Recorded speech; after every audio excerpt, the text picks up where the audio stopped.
800-GAMBLER. In New York, call 877-8-HOPE-NY or text HOPE-NY 467-369.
Seven o'clock in St. Louis, you are listening to The Morning After, presented to you by Brown and Crouppen on 101 ESPN and the TMASTL YouTube channel. Tim McKernan, Doug Vaughn, Martin Kilcoyne with you on the program. A gentleman by Jackson Burkett is on the ones and twos, and you, the listeners, why, you're just a part of the show as much as we are. Well, I guess when they call in, maybe. Yeah, see? So call in today. Chairman Kurt standing by on the Collier and Thompson phone lines, 314-974-0101. But if you want to text in, what you do is you text in 314-399-9646, and then you got that Michelob Ultra YouTube chat where friends have already gathered at youtube.com/TMASTL.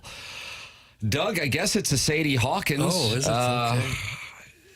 I mean, you know, huge game in the National League wild card race with a couple teams that are under 500, but it's still in the playoff race. Played last night in front of 17 people. But the Worson Woods Wackos report that Sam Horn would be named the starting quarterback, not accurate. Gabe DeArmond did a reaction video. I will let you know whether or not he kept his shirt on. His reaction video was based on the Worson Woods prediction. I can't spoil it. Okay. I can't. Jackson's very cautious with spoiler alerts on Movie Boy, and I want to do the same thing. So, Doug, what's the lead? I guess Mizzou. And shouldn't we take a W for kind of figuring out what he would do on the first game? Haven't we been saying that he ought to play them both the first game, take a look, and then maybe make a decision before Kansas? I've been fully on board with the Worson Woods Wacko and have attributed as such. We call that CYA at the Missouri Journalism School, Doug. That was taught by Greeley Kyle. Oh, was it really? Greeley Kyle. First name Greeley? Greeley, yeah. Intense. I kind of like that. Sounds like a journalist. Intense. Sounds like he might have been on the paper chase with John Houseman yelling at students. John Houseman with us in the 10 o'clock hour. You can stick around for onboarding. Yeah, he would be a surprise guest. Mind him. Doug, Eli Drinkwitz, did he talk or did he just issue the statement that I got in my email? I didn't see anything where he spoke to the media. Doug, it was a statement. I see that. Which is why the day he was available, which was Tuesday, he went out of his way to be a little bit coy, knowing that on Wednesday he was not available, and therefore a statement gets issued. That's right. So I think was all part of the secret plan, just to kind of say, we'll have a quarterback, it's just you wait. And then he knew all along. Yeah. I'm 100% in the camp. He knew all along what was going to play out. Which would be, just to kind of string it along. Horn and Prabula both playing a week from tonight at Central Arkansas. I do enjoy how Gabe kind of taps into the angst and anger of the fan base. And there was a tweet from Power Mizzou in the last half hour, and it said, sincere question. Why do some seem to think that not making a choice yet automatically means both choices are terrible? Because there probably is a portion of the fan base that says, oh, great, neither of them are any good. I think he was always going to do this. Right. It just makes sense, I guess. If they're both, of similar ability levels, it makes sense, and it's fair to both of them to let them play a little bit in the game and see what they got. Worson Woods Wacko has issued a statement. He says, Martin, where were the Fox trucks this morning? I was not wrong. Worson Woods Wacko says he was not so wrong. He's standing by his reporting. Wow. I think the Worson Woods Wacko is going to have to hold out till September 6th before holding any media availability. He's not wrong, but he's not right yet. I agree. Doug, do you understand that? I did, yeah. Because you can win and not lose. And I think the Wacko hasn't won anything yet, but hasn't lost anything. But you can't lose games in the NFL and win. Think about that, Martin. Who said that?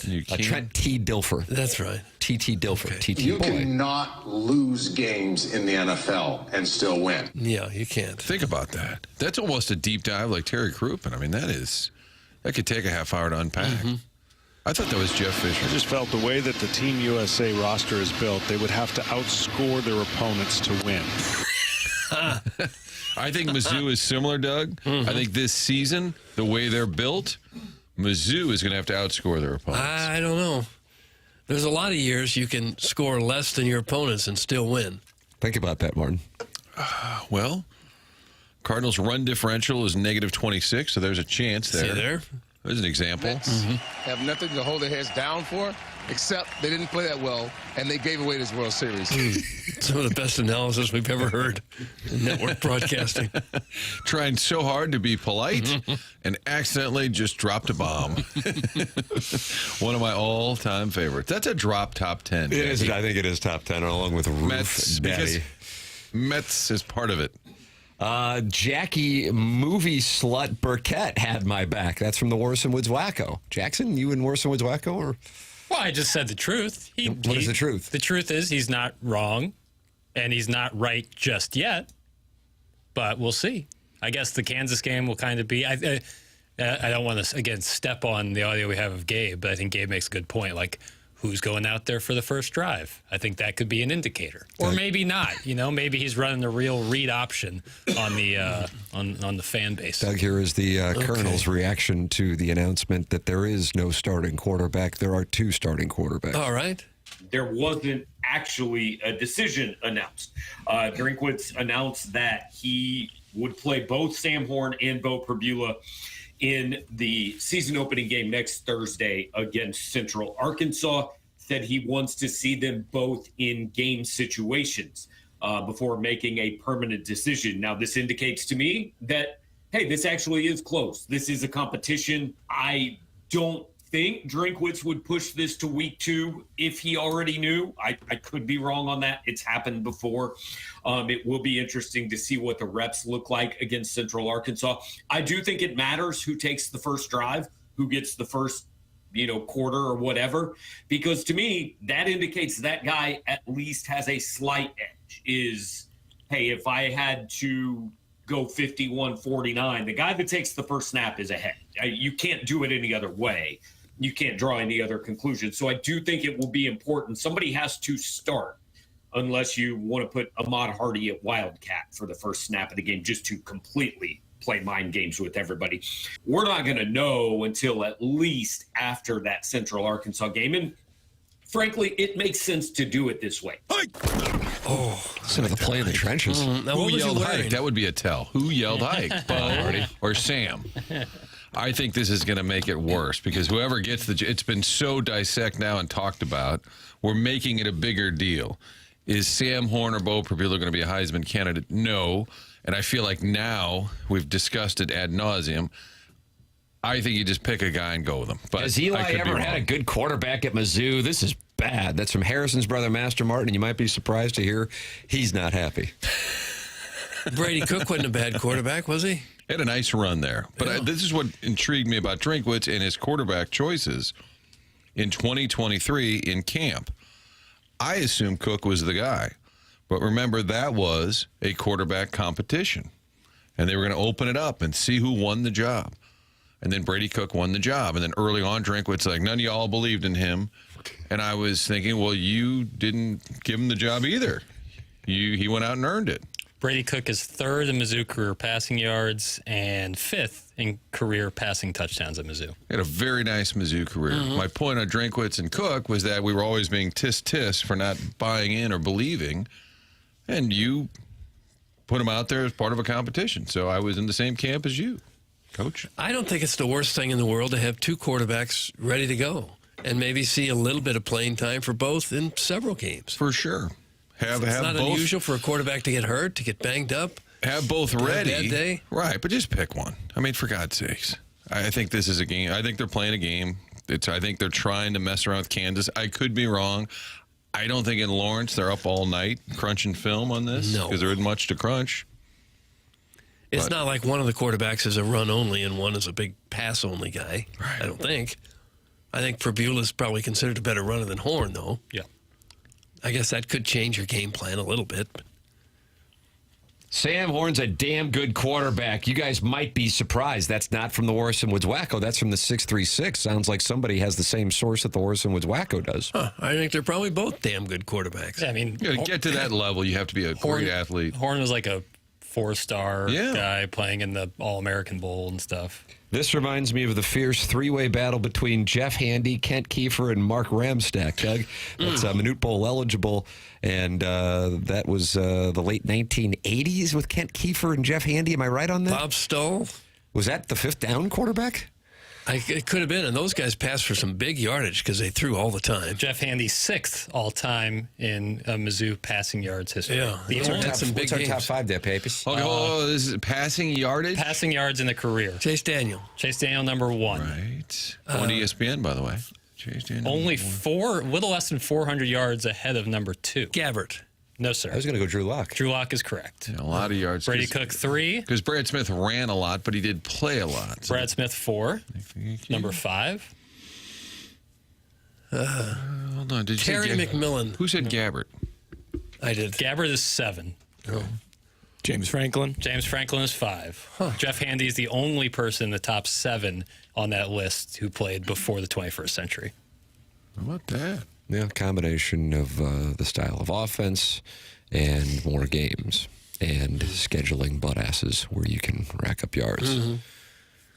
I'd like to go into the meeting. When I hear about it that Missouri hasn't had many 10-win seasons. Well, they didn't play many games. All those 9-game seasons kind of cut into the 10-win factor. Yes. And they didn't used to. I don't remember when I was going there they ever played the Central Arkansas of the world. Or maybe I'm remembering it Were you wrong. guys pissed that they didn't play Central Arkansas? No.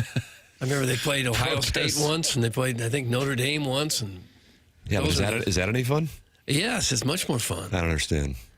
Well, it's fun to What about going to a bowl by winning 6 games? Well, you guys would go down to Memphis and see the league? Yeah, I went to the Liberty Bowl. So I played Purdue one year. Tim, do you remember hearing about it on campus? All the old stories about the hunger strike that Doug went on because they wouldn't play butt asses? That's right. He actually had a hunger strike. Starving, too. God, I was hungry. If Prabula is the starter, Mizzou's win total will jump to 7.5. That's from Boozy. He's tracking the Las Vegas markets. Well, what is that based on? Boozy's insights. Okay. So he thinks Prabula's that much better than Horn? That's what his source is. A full game better. And if the plan is to just play the 2 in this first game and say that'll give us some game clarity, we'll see them both in game action, I think that's totally fine. You could probably say that on Tuesday when you have your media availability instead knowing on Wednesday. I like this Tuesday stuff. Well, it's Missouri. Isn't that good? Uh-huh. I just feel like it's making us more in the SEC. We're trying hard to fit into the SEC. We couldn't keep Zaxby's in business. Maybe we can change our dialect. Perhaps by playing both of them, it would also take Drinkwitz off the hot seat a little bit, because if he picks one and they lose a game, they're going to say, see, you were wrong. You picked the wrong quarterback. And if we see them both and one is considerably better than the other, he can say, see, I told you, this is why I went with Horn or with Prabula. Jake in St. Genevieve's in the Michelob Ultra YouTube chat, and he says, I think Eli is screwing this up to the possible detriment of the team. That's Jake, and he's in St. Genevieve. Okay. How would he know? How would Jake have any inside information about that? Maybe he's working with the Warson's Wacko. Okay. And even if you go all camp doing the whole battle, you don't really know until you get to a game. You don't really know until you play a real opponent. Yeah. Didn't Ohio State, didn't they name a freshman quarterback as their starter, I believe? Most teams have named their. Notre Dame came out this week. Ohio State came out this week. Just name the quarterback. It's okay. He can do that. Warson's Wacko has now issued his statement. Okay. Sam Horn does not need to play football. Fact. Sam Horn convinced the Dodgers to let him play football after signing an MLB contract. Fact. Why would Sam and the Dodgers run the risk of injury if he did not have a legitimate chance to play QB1? Bo Pubic hair? Oh, come on. Has to be in the mix because he is getting paid. You guys are some dumb mother effers. Hey. And that is the Warson's Wacko's official statement. That also was sent to our emails. Is that from the SID's office? I have said in the past, if Horn is not the starter, what's he even doing on the team? Why would you even go through it all? If you got a baseball career waiting for you, why risk it? So maybe there's some truth to that. I appreciated the fact Matt Holliday seemed surprised that Horn was still there because he knew him from the baseball world. It's like, oh, wow, that guy, Sam Horn? Well, we're intrigued, Doug. That's what we are. Boy, we sure are. And after the Central Arkansas game, all right, here's a predictionary. Jackie, do you have time? Open up predictionary, Papus. And this is all I want to know from the dais. Do you think after the Central Arkansas game against the Bears, there'll be clarity? I'm going to say no. This is kind of subjective for prediction. Well, no, I mean, well, I mean, clarity isn't like clarity is the coach saying so and so is our starter. Well, then is there a third option for there won't be it'll be muddled? Well, then there's non-clarity. Okay. So there either is clarity or there isn't. I think we can all agree. By clarity, you mean that he is named a starting quarterback? Yeah, that he says, okay, hey guys, I know you want to know. He'll probably say it'll be Thursday at midnight. And he'll say, all right, talk to you all on Sunday. And then on Sunday, they say, okay, coach, have you had a chance to break down the tape? And, this is being debated all around America. Can you decide this for us? Well, I think what we're going to do is come out on Saturday and play the best guy. And that's possible. Yeah, that's what will happen. Do you think there'll be clarity after the game? No, okay. Shot. No. Why would he box himself in? Because he's a coach and you can pick a quarterback. It's not that big a deal. Yeah, for sure. No, you're not wrong. I'm saying, but he doesn't need to, And if he doesn't have an answer, right? Doesn't have to wear pants. I mean, you don't have to do anything. Gabe doesn't wear a shirt. See? I'm officially on Team Pubic Hair. That's from the Hunchback of Vaughn Castle. So there's starting to be a groundswell there. So he is lining up on the other side of the Warson's Wacko. How do you pick? I mean, we don't see them. They don't let you shoot a lot of practice. Well, but he does. I know. I get it. We have no clue because you don't get to see much. You get to see a lot of video. Doug, do you like stretching video? I don't mind it. That's it. Camera's off. All we have is I don't Drinkwitz sees them. I'm saying, how can fans say I'm on this guy's team or this? People have to pick a side. You can't. the ambiguity gone. You have to pick a side. I think that texter just enjoyed the name. That's my theory. I have it on good authority that Drinkowitz wants to base his decision on which quarterback looks the best in anthracite next Thursday. That's from the unknown DJ. Okay. So they're going to wear anthracite for the Central Arkansas. Either one of them have gray hair. That would go better with anthracite. Ooh, the Silver Fox. That's Larry over at Design Air Heating and Cooling. They're online at designairservice.com. Sponsor of the Design Air Heating and Cooling email of the day on your Stiefel dossier at 10:45. Buck Swope has a 1-goal lead on Riot's dad, Midge, and Kevin Miller. This is going to be a fun competition as we head down the stretch of the month of August. Doug, 7 more Design Air Heating and Cooling emails of the day in the month of August, and we have got one hell of a leaderboard. This is going to be fun.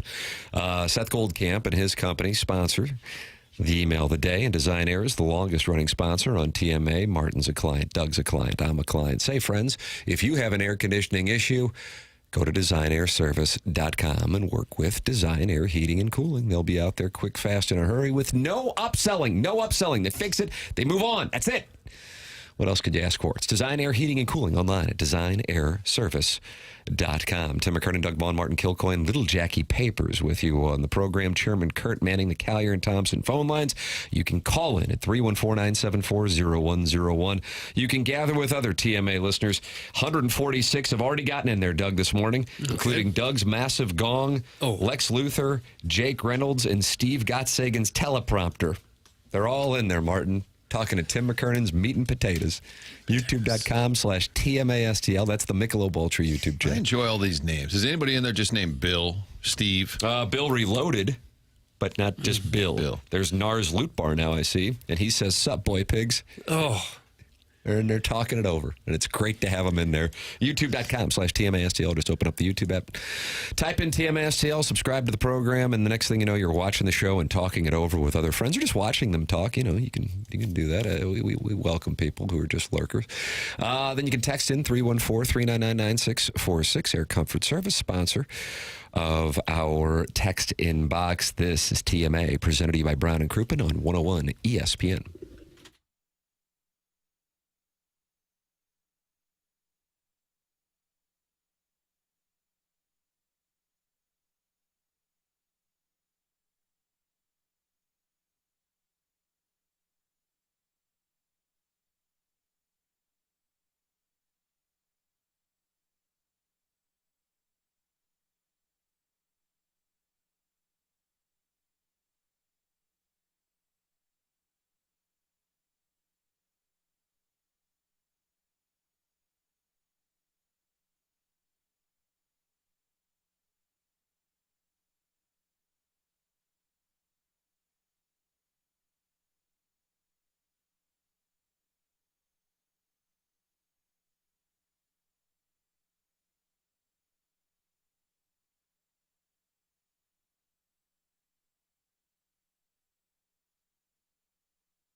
honest if you think we done. We gon' be your number one. Like it or not, Mizzou in the playoffs. No questions asked, no trade-offs. What you got for us, SEC? No cred, no props, but a lip bead. Try to hold down those tiger paws. We'll smack you so hard you'll be eating with a straw. Go ahead and keep putting us down, but just look out, we coming to your town. Ain't gonna be there for a social visit. Gonna smack those chops. Yeah, boy, hit it. Oh, gosh. They'll be playing this a week from tonight at Faroe Field. Smack those chops. Will we get to a point where most music is just AI generated stuff? What makes you say this is AI?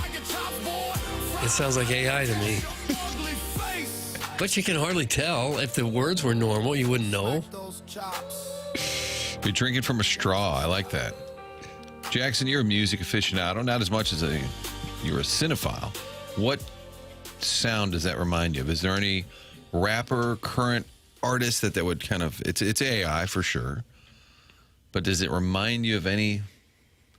It's not hip hop, right? Well, I mean, I would say that's hip hop. Hip hop, but a little bit of Melodic hip hop. That's melodic. Melodic hip hop. Okay. All right.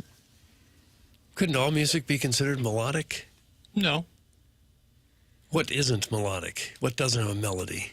I think heavy metal. Some rap doesn't have a lot of melody. Yeah. Will they play that coming out of the tunnel? I can see it. For dictionary? Yeah.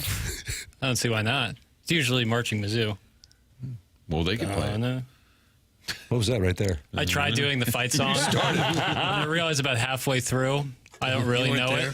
And fight, Tiger, fight for Mizzou. I get that. Behind you, everyone is with you. In the game, follow down the field. And we'll be on the top, fight. Tigers, we will always win. Then I lose the word. Get this guy a bugle. I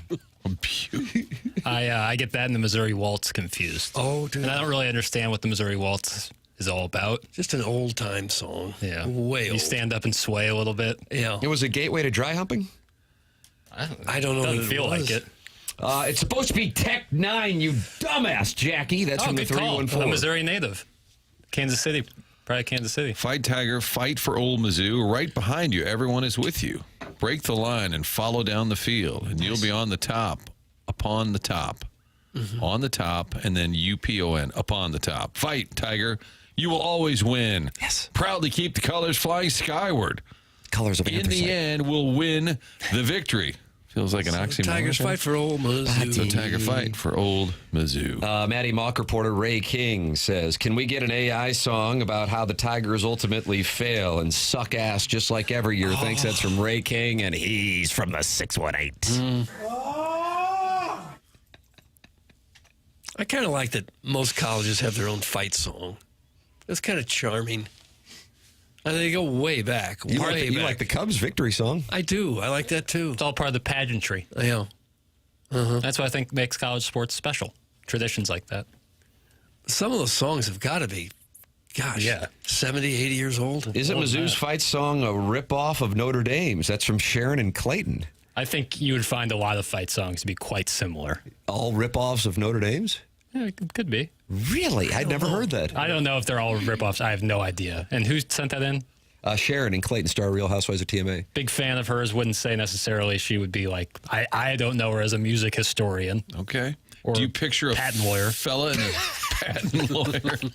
Do you picture a fella in a sweater with a giant bugle? No, what's raccoon coat with a pennant that says "State U." No, the giant. What do you call the thing that you yell into? The giant bullhorn, megahorn, megahorn. Megaphone. Before they had the megaphone, but like just the cheerleader with a block M sweater. Thank you. You guys want to take a guess at which college has the oldest fight song? William and Mary. It has a Mizzou connection. Wow. Michigan? Doug, color me intrigued by the chairman's trivia question. The oldest fight song with a Mizzou connection. Color me intrigued. The Mizzou connection thing is a little bit of a stretch, I will say that. Toledo? No, not Toledo. Kansas. Stevens College. Nope. Can we have initials? Is it a Power 5 school? Yes. Wow. Ambiguous. Color me intrigued. It's an opponent they've played in the last... UMass. No, but you're... Boston College? Boston College. It had to be in the Northeast. Has to, yeah. 1885. I was going to go Ivy Leaguing. What was it, Chairman? 1885. 1885. I said William & Mary because I think that's the oldest college. That's why but that might not be true either. Oh, Doug. What? How can you give any props to that ridiculous Cubs song? You're losing some points with that one. Big fan of you too, Piddles, even though I give you chirps now and then a winking emoji from Sharon and Clayton. Oh, what's the word? Indeed. You don't like the Cubs fight song? The Cubs You want to play song? it? Go Cubs, go, Martin. I think it's cool when a stadium Jim Dandy. starts 4-3 singing. your total last night for the Cubs and Brewers. The over-under was set at 6.5 with the Hawk blowing in. Tim, they're playing again today. This is the 5th game this week. We're really getting to know each other. Is this a playoff matchup? 5th game between the Brewers and the Cubs. 6th scheduled because they had doubleheader scheduled, and the second half was rained out on Monday. Then they doubled up on Tuesday. Doug, go Cubs, go. This is your favorite. Okay.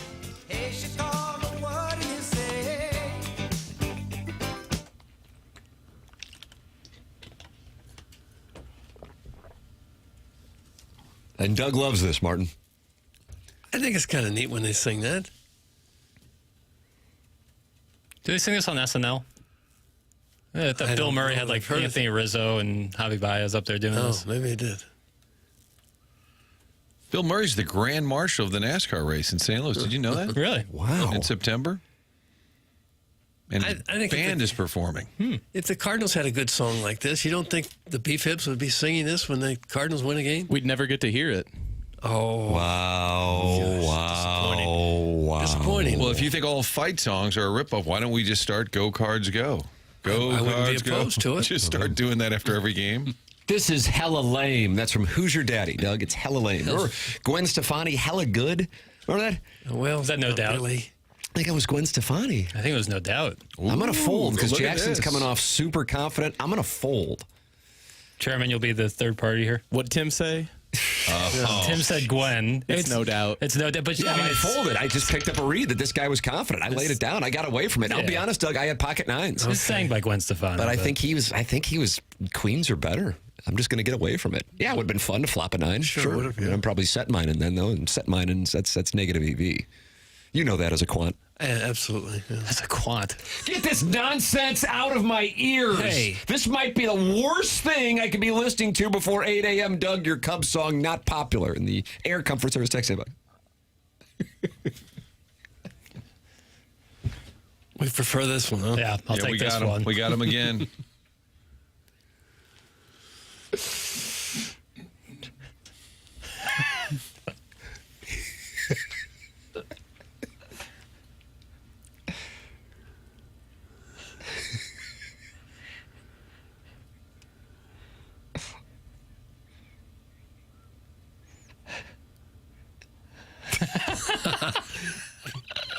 Yeah, I'll take that one.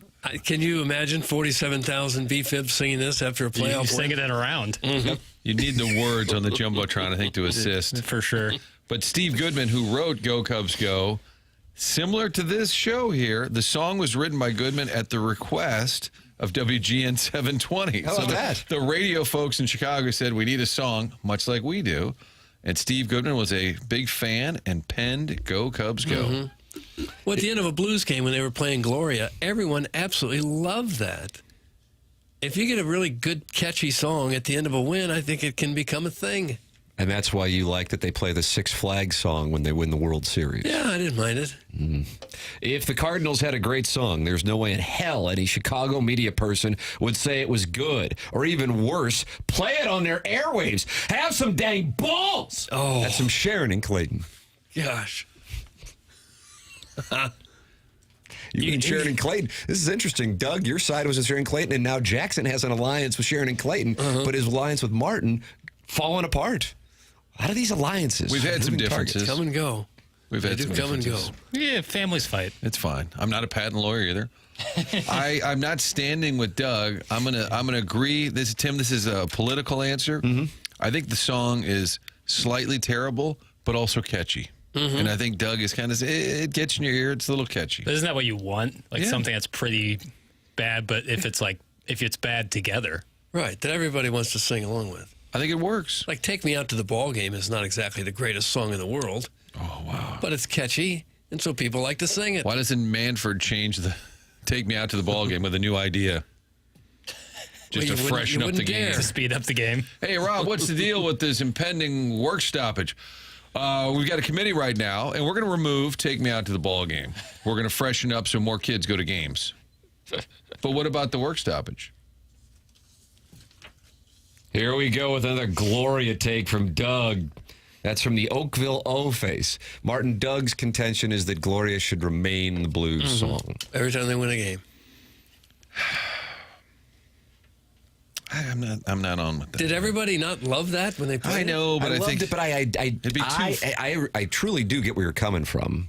And I am a hypocrite because I'm irritated that I don't hear Celebration when the Cardinals win the World Series and instead the Six Flags song. But I associate the 2019 team with Gloria, and I am at peace with that is where it shall remain for all of time. Yeah, I think it had a special place in 2019. And every once in a while, if it reappears, it's kind of fun. Oh, yeah. They haven't won anything since they stopped playing it. Yeah, it's true. Coincidence? I think not. What about the series against the Wild 3 years ago? That didn't count. Erickson Eck and company. How about this guy? How about this guy, eh? How about Papis? I just remember because he had 2 last names, but no hyphen. It was just like space. Yeah. Kind of ballsy. Yeah. Very Northern Europe. I think my favorite part of the parade was in Joey Vitale, friend of the show. I don't know if he drinks or not, but he might. If he does, it felt like a moment of being over and by when he had the mic in front of everybody at the Arch, and Craig Berube was chief, but Joey was convinced he was going to make it the chief, and he tried to get the whole crowd just the chief, the chief. Do you remember that? Mm-mm. We can talk about it. Is he was on watching tomorrow? the Western Conference Finals. That was probably around. Nuggets It was probably around when Dame hit that shot for Paul George. Oh, Dame time. The chief, the chief, and it didn't. And it didn't catch. What are you doing right there? The Dame shot for Paul George, where he waved goodbye. You were waving to somebody in the hallway, and I didn't see anybody. And I'm like, this is Haley Joel Osment over here. No, with a love to Dame Dalla. So all of St. Louis can remember where they were when the parade happened. They were at the parade. Jackson was watching NBA playoffs. Yeah, it ended by then. Doug. It ended by the Raptors won their consolation. You didn't go to the parade, huh? I was in Columbia at the time, and I actually tried driving to St. Louis, but it was too hard to get downtown by the time I got back to. You really did try to go to the Blues Parade? Oh, my friends were going. Sweet Sweet Kai probably. Sweet Sweet Kai was there. Nice. With his now wife. Was there Sappho's? You have to imagine somewhere in that sea of people that there was Sappho somewhere. I don't know. Definitely. I think just mathematically. Now, yeah, I think there would probably be some Sapphos. I don't know if it was like new organic Sapphos. Oh, really? But Sapphos nonetheless. Okay. Hyphenated last names are the worst. Pick one and stick with it. That's from Neil Allen Craig Paquette. Tell that to Nate Hobgood-Chittick. It's usually not a choice. It's just your last name. Mm-hmm. You can get involved on the program. So many ways to do so. 314-399-9646. Text it. Air Comfort Service text inbox. Michelob Ultra YouTube chat. YouTube.com/TMASTL. Gather with your friends. Doug, 165 friends like Tim McKernan's Meat and Potatoes, John Scores, Doug's Massive Gong, and Joey Vitale's Gooner Module are all talking to St. Lunatic 92 and Dogtown Ty. They're in there. Dogtown Ty is a flying Sibian. Mm-hmm. Remember that? Flying. Yeah. Saw it at Normandy. Yeah, we played at Normandy. Kind of a course preview for the Dotem. And he went out there with his drone, and it buzzed just like a flying Sibian overhead. You ever played with one of those drones, like the camera drones? It's so cool. So cool. No, I haven't. You've been playing with a drone? I have played with a drone, like a camera drone that my buddy had. It's awesome. Is that right? Yeah, it's super cool. You like going over like a lake. Awesome. Or like a wooded area where you never get to like see over top. Really cool. And they're cool with this at Log Cabin? Bogey. Oh, Bogey. Do you have to have some kind open. of license or permit to do that? Don't think so. They don't fly high enough or far enough away. But if you didn't know what you could do, what you're doing, you could possibly cause some problems if you crashed into a car or something. For sure that. But they're pretty light, so like damage to like structure or anything isn't really a concern. Yeah, but it would damage the vision of the For driver. sure. Yeah, definitely. Yeah, you got to be careful. Doug, it was probably more enjoyable for Kai that the Blues didn't skimp and he was allowed to bring his girlfriend to the Blues parade. That's from Arbor Day, who has won back-to-back Texter of the Year and still very critical of Sweet Sweet Kai's guest list at his wedding earlier this summer. Paul from the wealthy part of West County is on the Callier and Thompson phone lines. This guy makes us even more wealthy, if it's possible. Good morning, Paul. You're on with Doug Vaughn with a stock tip. Well, good morning. I was calling to talk a little education about fight songs and anthem songs. Do you guys know the difference? We can circle back. Between A fight song and an anthem song? Yes. Okay, what is the difference? The difference is the fight song, obviously, it has a bunch of words, usually has the word fight, win, and victory in it. An anthem song usually just has a cheer. That's about it. So the Packers cheer where they do Go Pack Go, that's more of an anthem song. And the college fight songs are the songs that have actual lyrics and structure. Now, why is it important to have a difference? Well, because a fight song is... There's a delay. Song, Doug? Oh, there's such a delay. Oh, well, let's fix that. Hold on. Okay. I love... I'll say. Okay, well, what are you on now? I like cookies. I do not like cookies.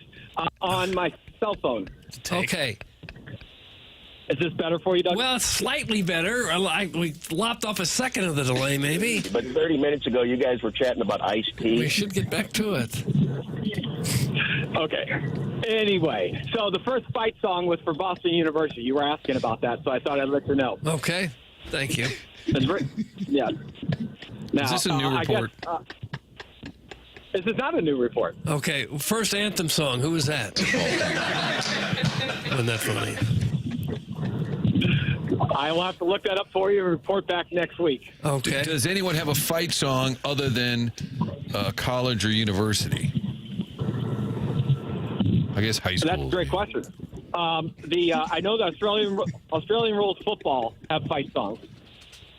There's some NFL teams that have fight songs, right? There are some, yes. Just say there are some, Tim, that we're covering. I think there are. Okay, but going back to the stock tip, for those of you that did not listen last time I brought it up, Firefly is back down to its $45 initial IPO offer. It went to $70, and now it's back down, which is common. So those of you that did not have access to the IPO now have access to the stock at the price that it started at. Doug, you going to buy up, 10,000 shares today? Oh, well, I usually don't mess around with that small a figure. But are you expecting it to go back to 70? Oh, I expect over 10 years it's going to quadruple. What if we're not going to be alive in 10 years? Can you give me like a 2 or 3 year prediction? This is a long-term investment based on getting in this is kind of like getting in an Uber when it first started. Getting in with an NVIDIA when it was just a game chip. Yeah, well, I'm looking for a get-rich-quick scheme. What do you got? AM radio. Well, I already gave you that one 14 years ago. Okay. Paul, for fear of lengthening this call, here's something I just noticed online. NFL fight songs, but you would call them anthems. You have Fly, Eagles, Fly. Skol, Vikings. Go, You Packers, Go. Bear Down, Chicago Bears. Hi, Ohio for Cleveland. They probably don't play that much. Football Time in Houston. That sounds like they mailed it in. Football Time. And Hail to the Commanders, which was famously Hail to the Redskins. They used to sing that. Yeah, well, that was a big one. But Hail to the Redskins would definitely be a fight song. Okay. This is kind of a rectangle and square thing, Martin. Okay. So, all squares are rectangles. So all anthem songs are fight songs. I feel like I'm asking you who the starting quarterback is, and I cannot get clarity. Jackson, I like clarity. Oh, I think it's obvious it's going to be both for Silva. But you can say his name. Why is it important to draw a distinction between a fight song and an anthem? Oh, I was just raising a wonderful point that your listeners would probably love. Okay. They love to listen to this kind of stuff. Yeah, okay. All right. Well, we appreciate it. Oh, there's the damn delay again. Paul, thank you. We have a bit of a delay. All right. Someone tell this guy that Valley Park isn't the wealthy part of West County. That's from the Crystal City Clamhammer. LOL. Imagine thinking a 4X over 10 years is a good investment. That's from Mr. Licks, Doug. Yeah, I want something. I want a quick, get-rich-quick scheme. That's what I want. In 10 years? You got to be kidding me. It's unusual for one of our calls to go that way. Fly, Eagles, fly. More like die, Paul, die. That's from White Marcus. Here's an anthem for Paul. Go effing jump off It's going to end up being a TMA haiku? Yep. That's from I shaved my balls for this era. So I don't know that we got any clarity on the anthem and fight zone. No. Hey, Doug, are you going to invest in Firefly? I don't think so. Was it 70, now down to 45? Do you see that as value as the Securities and Exchange Commission monitors this program? Not really. I haven't got 10 years to wait on a stock. I don't imagine I'll do it. What about investing in a cigarette boat for this upcoming Labor Day weekend? Now that sounds good. Fast. Even though they've got these brain-eating amoebas down there now. But you're in the boat. Right. Yeah, you don't want any water splashing up onto you. Did you read that story? Mm-hmm. Scurry. It's kind of frightening, I'd say. And doesn't Jackson stand by the fact that he doesn't get in the water down at That was Fun Lake? far before any worry about... Well, I feel like you were ahead of your time. Yeah. I'm saying that stance may have saved your life. Yeah, it was a stance I've had for a long time. That you will not get in the water at the Lake of the Ozarks. In 2022, a bunch of my friends, surprise, surprise, no females were there, went down to the Lake of the Ozarks, and for whatever reason, by the cove we were at, the water smelled like human feces. Oh, Doug, hot. And like that kind of human feces smell that just permeates your nostrils for what feels like a couple hours afterwards. And so I decided at that moment that I will never get in that water. Tim Clevey Wade said that was the worst call in the 20-year history of the show. Wow, there's a lot of competition, but I do think Paul from the wealthy part of West County is live for the worst call in the 21-year history of the show. At the same time, Doug, if we are able to collect an incredible return on investment on Firefly, it will be the most important call in the history of this program. Why would there be such a delay? Is that a call going to the wrong cell phone tower or something? Or it did seem early on he might have been on Bluetooth, which complicated. Then he took us off Bluetooth, but I always feel like that should be the first thing. I will say, in fairness to some callers, I'll sometimes pepper with drops. And if there's even the slightest delay and they hear a drop, they'll stop talking. Yeah. So that could also be on me. But I also don't. I prefer the drops to the call. I don't regret it. Don't you stop. Yeah, I don't regret it. My favorite part of the new school year is all the cute young dads. That's from the Crestwood Coyote. Oh, brother. First week of school, right, for most kids this week? That's right. Yeah. Mm-hmm. You notice any of the cute young dads? Sometimes my commute home, I know some pickups, and I'll, if it's nice stop and go, where you're fully stopped, I'll peruse. You will? Well, just take a look. At what? I don't know. Dads. Oh. Clip that off. Yeah. It's nice. We'll need to hear that tomorrow around 8:45. It's following Joey Vitale's Mushroom Odyssey. From the Eiffel Tower. Oh, that's right. Yeah, I got to text him. What time is it it's probably... What time is it in Gay Pay? 1 p.m. probably. I think you're in that ballpark. 2 p.m. I'm going to text him now. I was blues sourcing whether Vitale drinks or not, and then somebody sent me a picture of him passed out next to the Stanley Cup. I think everybody drank that night. I don't know that proves anything. It just says Joey Sips. And I thought well, Joey Sips. So that could be a new nickname. I like that. Joe, who wants to be Joey Sips in the first week of September? Text in 314-399-9646. Air Comfort Service, sponsor of the text inbox. Michelob Ultra is the sponsor of the YouTube chat here on TMA, youtube.com/TMASTL. And sweet forecast, Doug. I can't believe what we've got here in mid to late August. A high today of 81 and sunny. A high tomorrow of 83 and sunny. A high Saturday, 84. A high Sunday, a 79. You kidding me with this? I'm horse plowing you. Took that off. Snag that right after Jackson talking about the cute stepdads at the carpool lane. That's called conditioning right there. Yep. That's what we got. And so you're going to be out with Friends of the Feather. Enjoy a Michelob Ultra. 95 calories, 2.6 grams of carbohydrates. Sponsor of the Dotem. And we'll be announcing another golf tournament here in the next couple of weeks. It is Michelob Ultra, sponsor of the YouTube chat, youtube.com/TMASTL. 200 friends are in there right now talking it over. Like Teddy, do you say Ted Gahn or Gann? Gann? Is it Gahn or Ted Gann? Ginn? Ted Ginn, and he won the Heisman, Martin? Didn't he bust up a knee celebrating in the end zone once? Oh, is he a junior? Ted Ginn Jr.? Yeah, he went to Ohio State. And then played for the Carolina. Dolphins, the Saints, and a bunch of them. Name all the teams. Teddy Ginn. Oh, God. For sure, Carolina. Okay, I'm going to tell you that. Saints, Carolina, Miami? yes. Miami, yes. Chicago?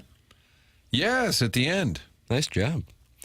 Chairman Kurt is in the Michelob Ultra YouTube chat, and he's not happy with school pictures. I get it for kindergarten. I really do, but I don't need to see Kimberly. And boy, she spells it uniquely. Kimberliegh. That's how you spell Kimberly's first day of 10th grade pick. That's Chairman Kurt, and he's in the Michelob Ultra YouTube chat, Doug. But he also doesn't like Little League Baseball. Yeah, there's kind of a pattern developing. Anti-kid, Kurt? But, like, I understand your first day of kindergarten, get the picture, but, I'm tired of these. I hope when Kurt applied to be a teacher, they didn't say, how do you feel about kids? Can't stand them. So you see a picture of, like, a cute kid in the third grade, and you say, ugh? I mean, maybe not audibly, but internally, yeah. Fair enough. Where are you with the bumper stickers that say, my third grader's an honor student at such and such? I'm completely anti-bumper sticker all around. Okay. Hoosier. Blanket take. They've kind of faded away, haven't they? Unless Tim has one. I do not. Jackson, I believe that has that in the Stiefel dossier. Yeah, and it's been there, Martin. It's been omnipresent for about a month and a half. Well, I was just letting it marinate. Is this a look around the sporting world? No, or this is would this be just hanging out? Clearing the deck. Clearing the deck. I've got what happened to bumper stickers? It says also bumper stickers, comma. People still got them, question mark. Oh, I didn't even see that. I feel like magnetic ones I see more, which seems like the smarter play. Well, yeah, it doesn't rip the paint off your car Right. when you try to take it off. Right. What a horrible father. That's from The Prosthetist. If Which one of us? He's talking about Chairman. Chairman is without child. He has a dog. He does have a dog. Jackaroo, I'm not picking on the dossier. I would never do that. no, Steve. please. No, I would never. I'm open to criticism. Martin. Well, I'm just noting here in 10-1 it lists John King. And I thought, is he coming? Rats. Is he back? Oh, boy. Is he back on? Yeah. Is he back on? Is he coming back? I was No. curious. No. I know you love The Crown. I do love The Crown, but John King was... you can podcast that. We Schaefer piped him Door in Company. during onboarding. I enjoyed him saying he's from Houston, but the game in Memphis it was the hottest damn game he'd ever been a part of. And he had a good breakdown of Nathan Church. Yeah. I like John King a lot. Yeah. He's very personable. All right, Doug, we're heading into the Fisher Window and Door Store 8 o'clock hour, and you're welcome to get involved in the program at 314-399-9646. You can call in with stock tips, 314-974-0101. Watch the show, talk it over with other TMA listeners at youtube.com/TMA. You know what I'm going to do? I'm going to go in the YouTube chat during the commercial break. I'm going to talk it over with them because I see Jake and St. Genevieve's in there talking to Chairman Kurt. Why can't I talk? Especially when Hunter's in there, and I like Hunter. Oh, brother. What's wrong with that? What's wrong with liking the listeners? I don't know. Seriously. Thank you. By the way, Email. Tim, there's a segment in the dossier called Under Construction. Oh, yeah. I don't know what to tell you. I mean, Jackson, you're now in an alliance with Sharon and Clayton. I think you're at WA. I think you're at WA with Martin. No, I love the dossier, the Stiefel dossier. Yeah, it seems like it. And I'm fascinated. I can't wait till we get to Under Construction. What does under construction include? We're getting better at teasing. There's a question there that is, I would say, still needs a couple more minutes in the broiler. So I think I know the answer. Just give me some time. Doug, it's going to be broiled. I think it's a good topic. You ever set the oven to broil? I've never done that in my life. No. Yeah. It's good for if you want to just kind of get the top. Oh, is that right? Really? Yeah. Is it like just red hot in there when you do that? Yeah. Yeah, I don't want to do that. Hey, sign up to play fantasy football with Adam Wainwright, Lars, Newtbar, and others during Big League Impact's 2025 fantasy football season. Help support some awesome charitable causes handpicked by the participating players and show off your fantasy skills with the chance to win a variety of prizes. You can find all of the details on how to sign up for Big League Impact's 2025 fantasy football season now at 101ESPN.com. The program's TMA. It's presented to you by Brown and Crouppen on 101 ESPN and the TMA STL YouTube channel.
This is Jackson with a Sports Center update. It's driven by Johnny Londoff Chevrolet and Johnny Londoff Autoplex. The Cardinals lose at the hands of the Miami Marlins yesterday. Back in action today as they take on the Tampa Bay Rays at Steinbrenner Field.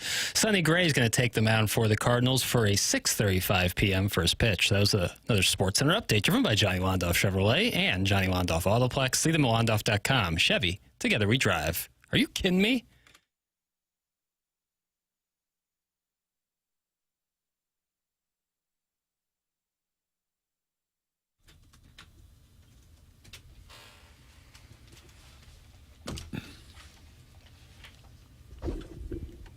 Doug, this is hella good, and it's by No Doubt. Okay. It's not Gwen Stefani, and Jackson really gave off a confident position. He kind of leaned forward in his chair, and I thought, okay, he's got it. I mean, I've got pocket nines. It's a good hand. It's tough because the voice you're hearing is Gwen Stefani, but just in her band, No Doubt. And she went out with her guitarist, and his name was Tony Kanal. Am I correct? Tony Kanal? But then they broke up. And that's what Don't Speak was about? Am I right on it? Really? No. I was unaware of the lore. Yeah, you got to do some show prep on this thing. Got to do the show prep. Movie Boy, you can just kind of sit in with Gareth and giggle. Not on this thing. It's true. Not on HD1. Not on HD1. It's disappointing. I just had a wonderful chat in there with a number of the listeners in the Michelob Ultra YouTube chat. It's fun to get to know them. I got to talk to Doug's Fix Gong. He invited me to go get lunch today at the Post and play at Creve Coeur. You going to go? No. Okay. How about they come down here and see you? No. There's been a lot of great sports discussion, Doug. Yet there's about 8 texts in a row about using the broilers, and Jackson says he's not really. It does come in handy. Email in. Design Error sponsors the email today that comes your way at 10:45 on the Stiefel dossier, the morning after at InsideSTL.com. And you are welcome to text in 314-399-9646. And I'll continue to go into that Michelob Ultra YouTube chat and commercial breaks and just talk it over. Today's a talk it over day, Doug. Talk it over, talk it over. Jackson, the Cardinals played last night, and you've got Cardinal Corner, which I am moving to 7-3 on the Stiefel dossier, just because something Doug said before the show. How boring is it to watch a Cardinals and Marlins game? It's pretty rough. Yeah, it is. Does the atmosphere translate? The atmosphere is part of it. No big stars on either team is part of it. A lot of strikeouts. Cardinals struck out 13 times last night. But the energy in the building. Not much energy in the building. It's good for Google business because every time a Marlins player would come up, I would Google them and kind of read their story. Meet the Marlins. Meet the Marlins. You can't hope to contain Maximo Acosta. Nice. First ever big league hit was a home run. And the crowd went wild. Right. I do have a serious logistics question. I'm taking questions. Doug, unfortunately, not available. Okay. If you are the director of stadium operations at Lone Depot Park, if you work for the Miami Marlins, how do you staff a home game? Do you have 5 ushers, 1 concession stand? When you know there's going to be absolutely nobody there, is there a sign in the outfield that says, if you're looking for a hot dog, go to section 110? Do you just minimally staff the whole damn building? They probably make a decision a couple days before based on ticket sales, advanced ticket sales. I've been to Marlins Park. Home was it? Did you really go to a game there? It was brutal. When I go down there, I always stay about 2 blocks from it. Never have been tempted to go to a game. Yeah, I mean, it's pretty much right there in like Little Havana, and it is. It's where the Orange Bowl used to be. Yeah, it's not great, and like I would say, almost all the concessions are on like the first main level concourse. That was done strategically. They knew they wouldn't have attendance. There was not. It felt like a minor league game. And this stadium has no character. Glass windows behind the outfield, like it didn't have it. This was the aquarium early post on. Aquarium, post goofy ass little statue in center field, and then they moved that to the outside. I noticed that thing's gone. So now it has little like. Even with that thing, it was dumb, but at least it was like you knew what park you were in if you saw it. Now it looks just cookie cutter. With all the water around there, it's a shame they couldn't get something with a backdrop of the ocean or the intercoastal or something. Probably just too expensive. Shows off Miami. Oh, I'm sure. Well, that whole stadium deal extremely was expensive. So out of whack. I think Marlins man was there last night, was he not? One of the 5 people. Didn't yesterday feel like it should have been a day game? Yeah. Didn't it reek of a day game kind of feel? I agree with that. Cardinals head over to Tampa. Yeah. Doug, what do you think about that 40-minute flight? Yeah, if that, It seems like yesterday could have been a game where you just flip a coin. Okay, you won. Don't play. Yeah. Fans will be refunded. Four of them get their money back. You take this one, fellas. Play a game of FIFA. See who that decides. Doesn't sound like a bad idea. Now they're at Steinbrenner Field tonight and Friday. And then Sunday, Doug, we'll skip Saturday because the NFL has a preseason game. Right. That's a cucking. That's a major cuck festival. Preseason football. Yeah, we're going to have some parking issues. Hey, Rays, can you just shut her down for a Saturday night? Yeah, no problem. Jeremy Hodge in the Michelob Ultra YouTube chat says you could hear the umpire yelling at Ollie for barking about the strike zone. Yes, you could. Reminiscent of a game from like 2020. Yeah, a little COVID game. Yeah. Maybe they need the cardboard cutouts in Miami. 218 friends have gathered in the Michelob Ultra YouTube chat as we talk it over. A topic that has been super hot here on TMA and around the country ever since Rob Manfred had his appearance talking about realignment is which divisions teams would play in. Jim Bowden, super outspoken about it. This is what he has to say, and he doesn't care about the rivalries, Doug. He cares about geography. Take a listen. Why? I'm sorry, but yeah, we have to break it up. And I'd rather see Dodger Padres right now anyway. And I know growing up and for years, it's always been Dodgers Giants. I get it. But we're in 2025. Again, we can't make it perfect. But I think geographically, I want to see Angels, Dodgers, Padres, Diamondbacks. It just works better with them there, where San Francisco works better taking care of Salt Lake City, Colorado, Seattle, etc. I think when you break it down. And look, I know people don't want to see the Yankees, Mets, Phillies, Red Sox in one division, but if you're going to do it geographically and you really want to legitimately cut down on travel for the wear and tear of the players and the traveling parties, then why not just do it like the NBA does? You have an Eastern Conference, you have a Western Conference, and then you break them up, and the scheduling would be a lot easier. I think the TV ratings would be a lot better. And I think if you're going to do it, that's how you should do it.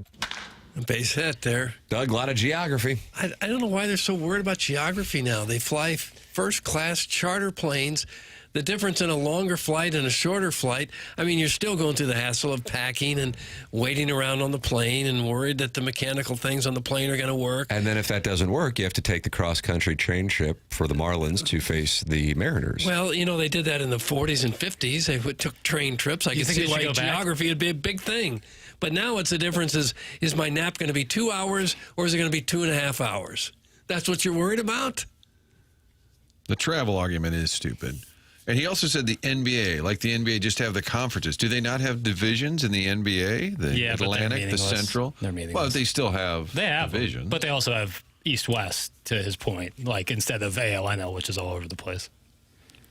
But he made it sound like there's no divisions. Also, there are. Memphis is in the West for some reason. I haven't heard anybody in Major League Baseball really complain about travel because of geography in years. And they are pretty strategic. Like if the Cardinals playing the Marlins, they're not going to go play Seattle the next night. Like it's right. It's when rarely they go on the West Coast, they stick there and they play a couple series. Right. Same with the East Coast. Yeah. I could see where travel's a big thing if you're an East Coast team and you're having to go to the West Coast all the time, or vice versa. That would be an ordeal. But for most teams, it isn't. If the Mets, Yankees, Phillies are all in the same, all of it, ESPN would just buy that package. That's all they would show. They'd say you can have games. You can have that. What is the Colorado's in the South? Yeah, you can sell that package to one of the streaming services. We will take the Mets, Yankees, Phillies. Who's the other one in there? The Mets, Red Yankees, Sox. Red Sox. Yeah, Sox. thank you. Yeah. Sold. Yankees, Sox, Phillies, Mets. Tonight, it's rivalry night. Mets, Phillies. Tomorrow, rivalry night. Yankees, Red Sox. Now, Martin, this is being talked about, kind of like interleague play, thinking in the short term. But the reason why the Tam Avenue Capital Partners are so successful is we think long term, and that's how we explain our losses every year.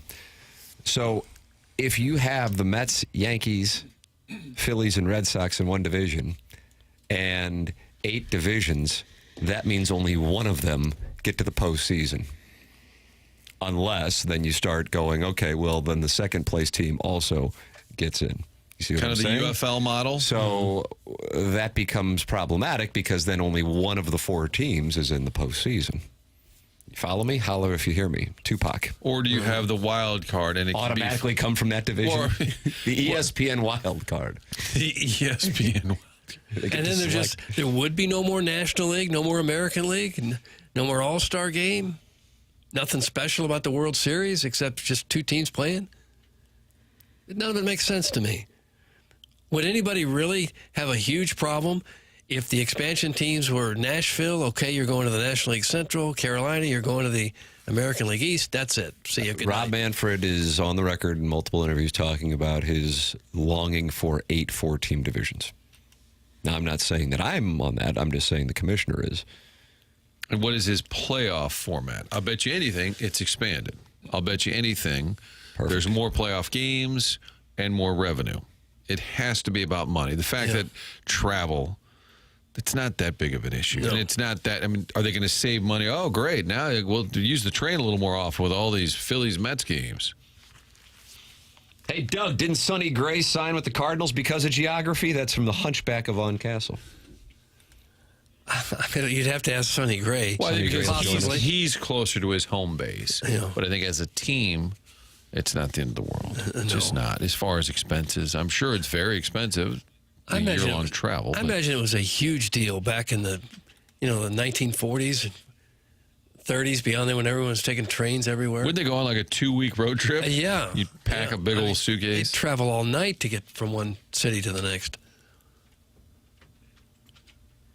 I'm sure, though, if you have a division with Yankees, Mets, Red Sox, Phillies, there'd be a way that they could all kind of contend. Yeah, where they'd have the wild cards can come from any division. Now, when the Phillies play the Yankees or Washington plays the Yankees, one of the New York teams, do they take trains there? I believe, yes. The Cardinals have done that. When you're in D.C., if you go up to New York or Philly, they take a train. This is a great logistics segment. It really is a wonderful logistics We might have to relabel this from just hanging out or from the office of MLB. That's what we're in right now. Like it. To just plain old logistics. Realignment will ruin the game. Manfred has ruined everything. Rob Manfred sucks. That's from Eric in the Central West End, not a fan of Major League Baseball's commissioner. Yeah, I don't agree that he's ruined everything. I do like the pitch clock. That was Theo Epstein's handiwork. Was it? Yeah. Yeah, well, I do like it. And I don't even mind the 10th inning thing. I know a lot of long-timers hate that with a passion, but like I've said before, people don't seem to like long extra inning games. Fans leave, nobody watches, ruins pitching staffs. It doesn't bother me, but I don't think they need total realignment. I'd be very much against that. But my only question is what is driving it? It has to be a change in the playoff format. I guarantee that's part of this. Has he said anything about the playoff format? He's probably afraid that it would come out as another revenue stream. Yeah. And as Matt Holliday pointed out, well, it's interesting. They're talking about expansion, which leads to billions of dollars coming into the game. Somebody rich is going to buy the team in Salt Lake or Portland or wherever and just write a huge check. And Matt pointed out, well, we're about to go into a negotiation where they're saying we just can't afford this or that. And yet they're pointing out expansions around the corner, which is going to equal billions. Fans can travel the road games easier with this setup. That's from Professor Roy Hinckley looking at a positive. I guess fans can travel to road games now anyway, can't they? No. They can't do it? It's not possible? There's no mode of transportation? No. And again, I know we mentioned this yesterday. The Cardinals division under this plan would be Cardinals, Royals, White Sox, Cubs. It depends who you ask. That's right, because many have the Royals in there with the Rockies. Every MLB pundit has their own version of this. Okay. Me personally, I would go Cardinals, Cubs, White Sox, Royals. And not because that's necessarily what I want, but if you're trying to do geography and maintain rivalries, I don't really know who the White Sox rival would be beyond the Cubs. I don't really know who the Royals rival would be besides the Cardinals. And there, at that point, if you are a resident of St. Louis, your longest trip is the 5 hours to Chicago. And the biggest trip would be Kansas City to Chicago. And there is your geography. So, but then you get into the domino effect of some of those random teams that don't necessarily fit in anywhere. Because I would keep the Giants and Dodgers in the same division along with the Padres and Angels. That's where I would go if I'm going California. But then you're starting to get into this random thing like, where do the Mariners go? Where do the A's go? Where do the Rockies go? Do the Mariners, A's, Rockies, and Diamondbacks go in a division? I would think the Brewers would want to be in the same division as the Cubs. That's very close. Yeah. So what? Brewers, Cardinals, White Sox, Cubs? I think you have a leftover division. When you're done divvying it all up, say, all right, who's left? All right, Rockies, sorry, we got to find a spot for you. You're in with Miami. Okay, it's all about travel except in the leftover division. Eric's extreme optimism is heartwarming. Can he be permanently banned, 100% tariffed, and then launched into the sun? That's from your mom's lesbian lover who's now sideways with Eric in the Central West End. Okay. It's unfortunate. It's unfortunate. Doug, we are in the Fisher Window and Door Store, 8 o'clock hour here on TMA. And we welcome you to participate in the program that is brought to you by Brown & Crouppen, online at brownandcrouppen.com. I wonder if anybody could give me the phone number. I have it. 314-deuce-deuce-deuce-deuce-deuce-deuce-deuce. It's actually correct. 314-222-2222. It's Brown & Crouppen, longtime presenting sponsor now of TMA, online at brownandcrouppen.com. Ed Herman, Terry Crouppen, and Andy Crouppen, regular visitors to the TMA studios, usually on Tuesdays, although that sometimes will change.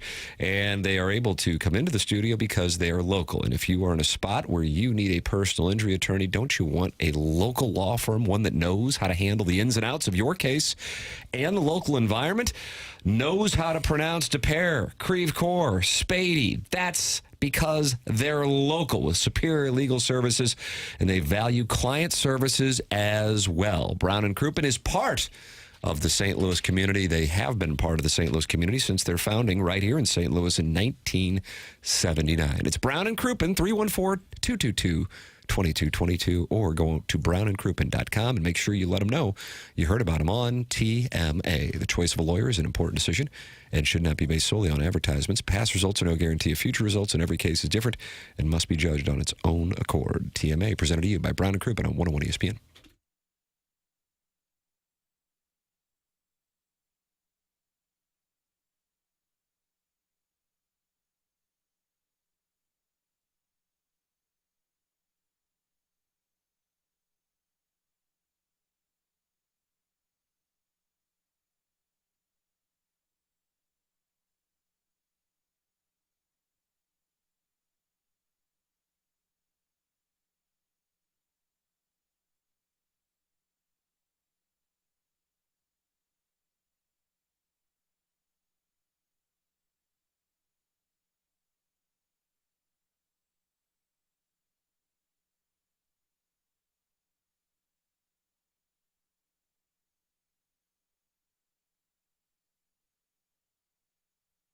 It's almost the weekend. You're ready to load up. Stop by your neighborhood Schnucks. Got a great selection of beers in the cooler. Then there's the great wine selection if you're loading up on that. The Butcher will help you pick out something different. Great weekend for grilling. The weather's awesome. And you can get great, the word of the day, Jackie, is great. Awesome. Great feedback from the folks behind the Butcher counter if you want to put something new on the grill. All of that while you're saving money when you shop at Schnucks. All those prices that have been marked down, more than $2,300 at last check. Everyday items. These are not special items that are going to be gone in a day or a week. These are marked down for you, doing their best to save you money. Schnucks has done that, and they've added the delivery. Schnucks delivers, curbside pickup. All of that can be done from the app, the Schnucks Rewards app. Download it if you haven't already, and make sure when you check out, you're getting points back, and that's actual cash dollars you can use on every purchase. So whatever your needs are this weekend, stock up, load up at your neighborhood Schnucks. Everyday savings you can count on.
Oh, my.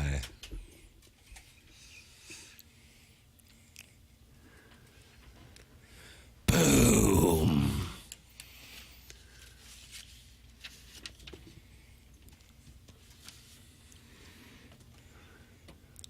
You never count your money.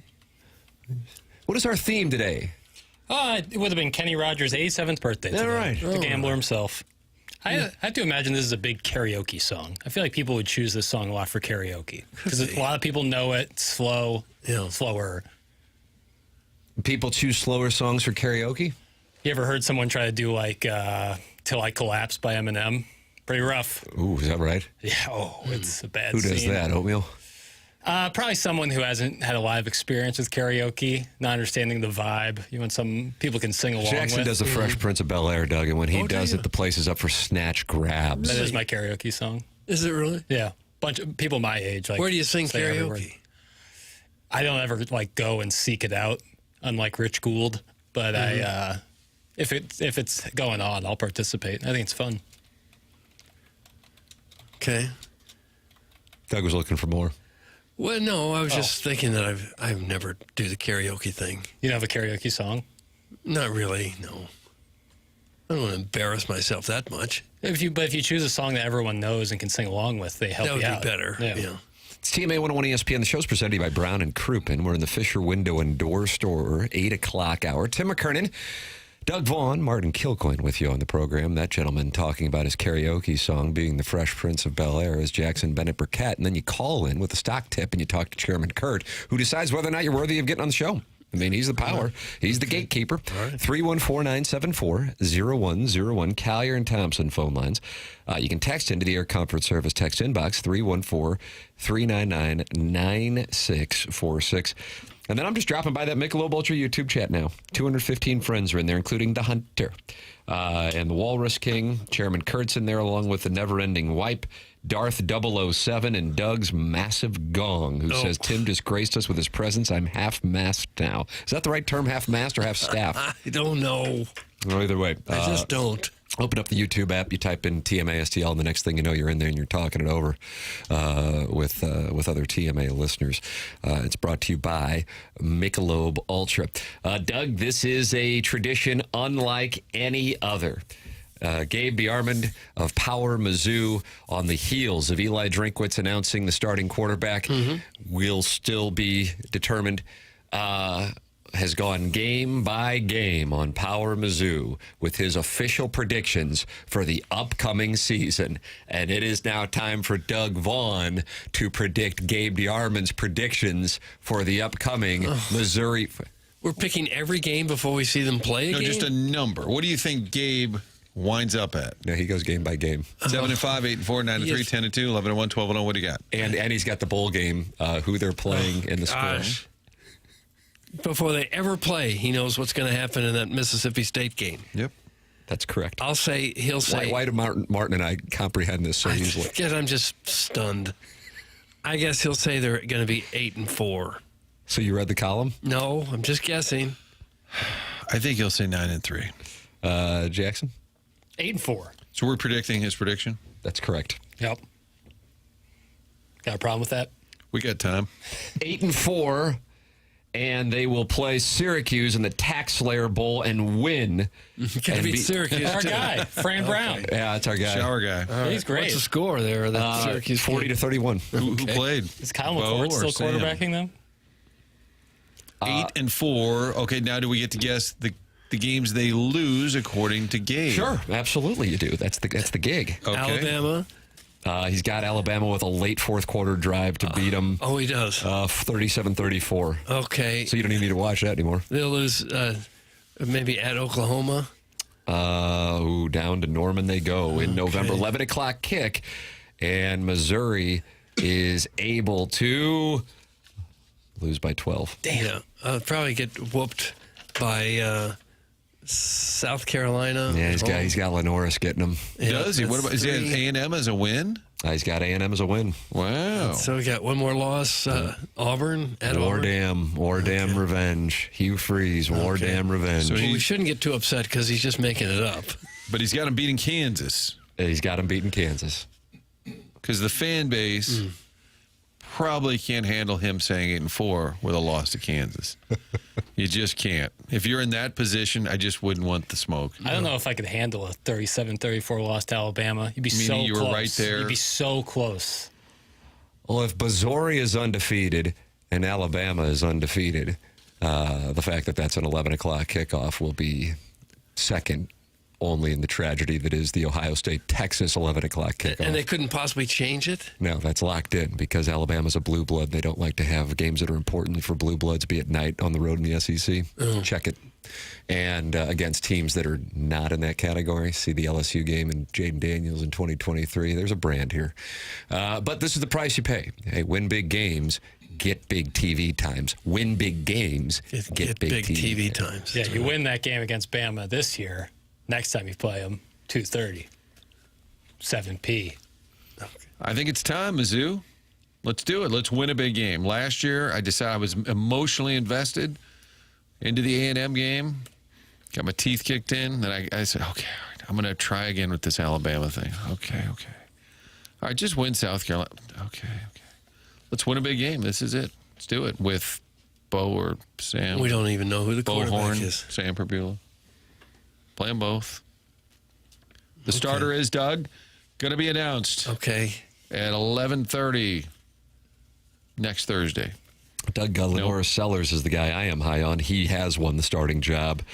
They're not going to wait? South Carolina. What's that? They're not going to wait? He is the guy. He is a Heisman Trophy candidate. Okay.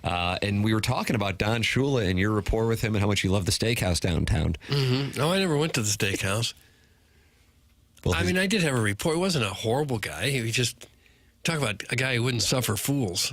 Don Shula had a steakhouse here? Yes, that's right. Were you not on this show? Yeah, what were you doing? It's also homogenous. It was in the Roberts building, as pointed out. Why? Adderall Festival. Well, does he have any connection? No, it was just a steakhouse, a chain. And believe it or not, it didn't work out. And they placed it over there near the old city center. Is Kyle Shanahan going to also open up a restaurant in St. Louis? Well, he was the winningest coach of all time when he retired. I get that, but in Miami. He must have had one in Miami that was popular, he did. and then they decided to spin it off. Okay, all right, fair enough. If your favorite team hasn't named a starting quarterback yet, it's already over. That's from Steven Time, and it sounds like he's shorting the Missouri market. How can you say it's already over? Steven Time just did. Before the first kickoff. Who did beat South Carolina? Illinois with authority. In a bowl game. Well, I don't like to be yelled at like that. Now, if you're going to say that, then you have to. I'm fine. That's you're fine. You're fine with Missouri, Ohio State? Missouri has won 19 games in the last 2 seasons. You do not recognize Ohio State or Iowa? No. Cotton Bowl champions. Yeah, 19 wins over the past 2 years. But 8 of those have been against butt asses. Let's go no, through the they list. don't play, no, because Boston College isn't a butt ass, nor is Kansas State. And those would be non-con games that they've played in the last 2 You years. like that Don't say non-con. Saves You've got time. more time. This Well, is a we got to get to this show. Lenora Sellers, Mike Shula Really weird situation. So Mike Shula, of course, the son of Don. You covered Mike Shula, did you not? Yeah, quarterback for Columbus High School. Well, now he is the offensive coordinator in Columbia, South Carolina, managing the offense with the Heisman candidate, Lenora Sellers, who comes to Columbia, Missouri on September 20th, time to be determined, coincidentally, since South Carolina also is not a blue blood. Jackson, here is what Lenora Sellers had to say about what goes on with him and Mike Shula, his offensive coordinator. He has this, cast to poop, and he just took a dump right on my desk if I do something bad. So he just be like, if I do something bad, he just go get the dump off my desk, and he makes us put it on his desk. He that's what you just did to me. So I mean, you do something bad, that's usually what he does. It looks like real poop. I wish I could go get it. It looks like you sit in your hand, it looks like poop. So if you're watching film and there's a bad play, he'll grab it and put it on your desk. He leaves it in his office. He go get the dump off. He's go get the dump off my office desk, and he hand it to him. He just throws it on his table. It's that's what you just did to me. So you physically leave the room, go get it off his desk. Yeah. How many times have you grabbed the poop? No, I haven't a lot, but Cutter, Air, those guys have done a lot just because they don't really know the system. So I mean, obviously, if you don't know it, you're gonna make some mistakes. But That's what's going on with Missouri's opponent, September 20th, the South Carolina Gamecocks. It's kind of gross. You probably never had any intention of it being made public. How many times have you grabbed the poop? I was so funny. Yes, a serious question. I think that's one of those things that's kind of funny between friends. Yes. But when you go public with it, then it becomes a thing, and you said, oh, why did you have to say that? I was thinking the same thing, that Mike Shula, while this is a weird thing and kind of stupid, but it's their thing, I'm guessing he didn't expect it to be announced to everyone. Friend of the show, Janoris Jenkins, would call Daniel Jones, who just got announced the Colts starting quarterback, the doo-doo man. And now it feels like Lenora Sellers is taking that title. How many times have you grabbed the poop? Oh, gosh. You don't learn that kind of questioning technique in journalism school. Frank had to sit down with Quamaine Mitchell, and I remember him saying, okay, give us a little insight. How does Coach Majerus motivate you and get you to be a better player? And on camera, it never aired, he said, yeah, he kind of calls us, and then he said the C word and stuff, rhymes with runts. Oh, and then wow. That was his answer. You're British? And Frank said, okay, maybe something else. Like, I don't think that was meant to be shared. And I feel like Lenoris just had that moment, like that wasn't really for everyone. That's good. Is Jackson taking any Mizzou bets this season? Venmo for rolls, movie boy. That's from Big Tuft. Are you willing to bet with Big Tuft? Yeah, what does he got? You know, I need to know what you want to wager on. All right. Win total. Maybe 6.5 is the number on FanDuel. Yeah, if he wants to take the under, I'll take the over. All right. I think seven wins is the probably the floor. What if I said 7.5? Would you take the over? Bill. Now it's going to be tough. Now it's something I just wouldn't bet. I would say if I had like gun to my head, I would say over, but I wouldn't bet it. But 6.5, I would take. Is 8-4 a disappointment to you, or does it? Don't I know what you're going to say? Well, tell me about the 8-4. No, it's not a disappointment. It's just like another year of not competing for a national title. Wouldn't you feel a lot better betting after you saw him play at least one game? Yes. Because it's almost an entirely different offense. But when you play Central Arkansas, do you feel you have a really good read on the No, sir. the team? Okay. I mean, the 2023 Missouri team was a great team. And if you recall, they nearly lost to Middle Tennessee State. Yeah, I was at that game, and there was a Brady Cook fumble in their own side, and I was like, oh, my God, we're going to lose this football game. Yeah. And then no more than 8 weeks later, they're going head-to-head on the road, 2:30 start time, 3:30 Eastern, between the hedges with the team that I think was either the best or second best to Michigan that year in Georgia, and looking like they absolutely belonged in the trenches with that team. So things can evolve, and unfortunately they can regress as well. But oftentimes, psychologically, when you're talking about 18, 19, 20, 21-year-olds, they might overlook the Central Arkansas. And you say they're the Bears? I got them as the Fighting Shrubs. DBA. Because you've said that consistently, I looked it up yesterday because I was wondering. They appear to be the Bears. Hey, Jackson, has there ever been a recent NCAA football champion that didn't have an identified primary quarterback at the start of the season? That's from the Crestwood Coyote. Oh, boy. Interesting question. Probably, I would have to imagine. Or a quarterback went down and then a new one popped up and was really good. So, if people want to hammer Mizzou on this because they don't have an established starting quarterback, it's fine. But I wouldn't say that is indicative of a good or bad season. Big Tough says $20 for the Mizzou under deal, and that excludes the bowl game. Square deal. That's been booked. Yeah, Doug, we have action. And the Tam Avenue Capital Partners collect 10%. So whoever wins? That's correct. That's a nice deal. Jim Hayes Enterprises used to get like 66%. I think he said that was in boilerplate language, Martin. Mm-hmm. Yep. Industry standard. That's correct. Guys, what about Tua at Alabama? Right. Yeah, that was in the midst of the championship game itself. I have to say, though, in fairness, as you point out, that was in the midst of the championship game going into the season. It was Jalen Hurts. For sure. For sure. Yeah. Yeah. I would bet that there has been a situation like this where the team ended up winning the Natty. I just don't know it. I'm not a human encyclopedia. No. The Como Kitties are nowhere close to being in the running for a national championship. That's from the Veiled Prophet. The Como Kitties? Boone County Tech? I don't care for that much. Have they ever been called the Como Kitties before? It's the first time I recall it. I just don't know how anyone can say with any confidence who they are or who they are not. Big Tuft can, and you just bet $20 on it. Okay. They can't, but it's an easy target. No way they win 8. They're 6-6 at best. That's from the Gray Summit Gray Goose Guzzler. Yeah. Okay. Probably 6-6 feels overly negative. Losing to what? Kansas, Alabama, A&M, Oklahoma, Auburn. So I'm at 5. What's the other one? South Carolina or Vandy? That's going to go beat Sam Pittman. He's bullish on his Woo Pig Suey. Okay. Doug, is Louisiana a trap game? I don't know, but I think Vanderbilt could be. Diego Pavia's talking national title, Martin. I mean, they got lucky to beat them last year at home, and Vanderbilt beat Alabama, so I'm not sure that you can say that's a cakewalk win. You want to walk through it, Doug? Let's walk through it, Tim. Why don't we do a Gabe homage? All right. Doug, you got Central Arkansas. That's a win. All right. You got Rock Chalk. I'll say that's a win. A close one, but a win. Louisiana. That's a win. 3-0. South Carolina. That's probably a loss. Ooh. Nope. Papers won't have it. Okay. Who would you rather beat, Kansas or Lenoris? Kansas. Shane Beamer. Can't lose that one. But just picture Shane Beamer celebrating. I don't know if Shane Beamer's ever won in Columbia, Missouri. Bet that, Doug. Well, Drink's record against South Carolina is really good. His home record's really good.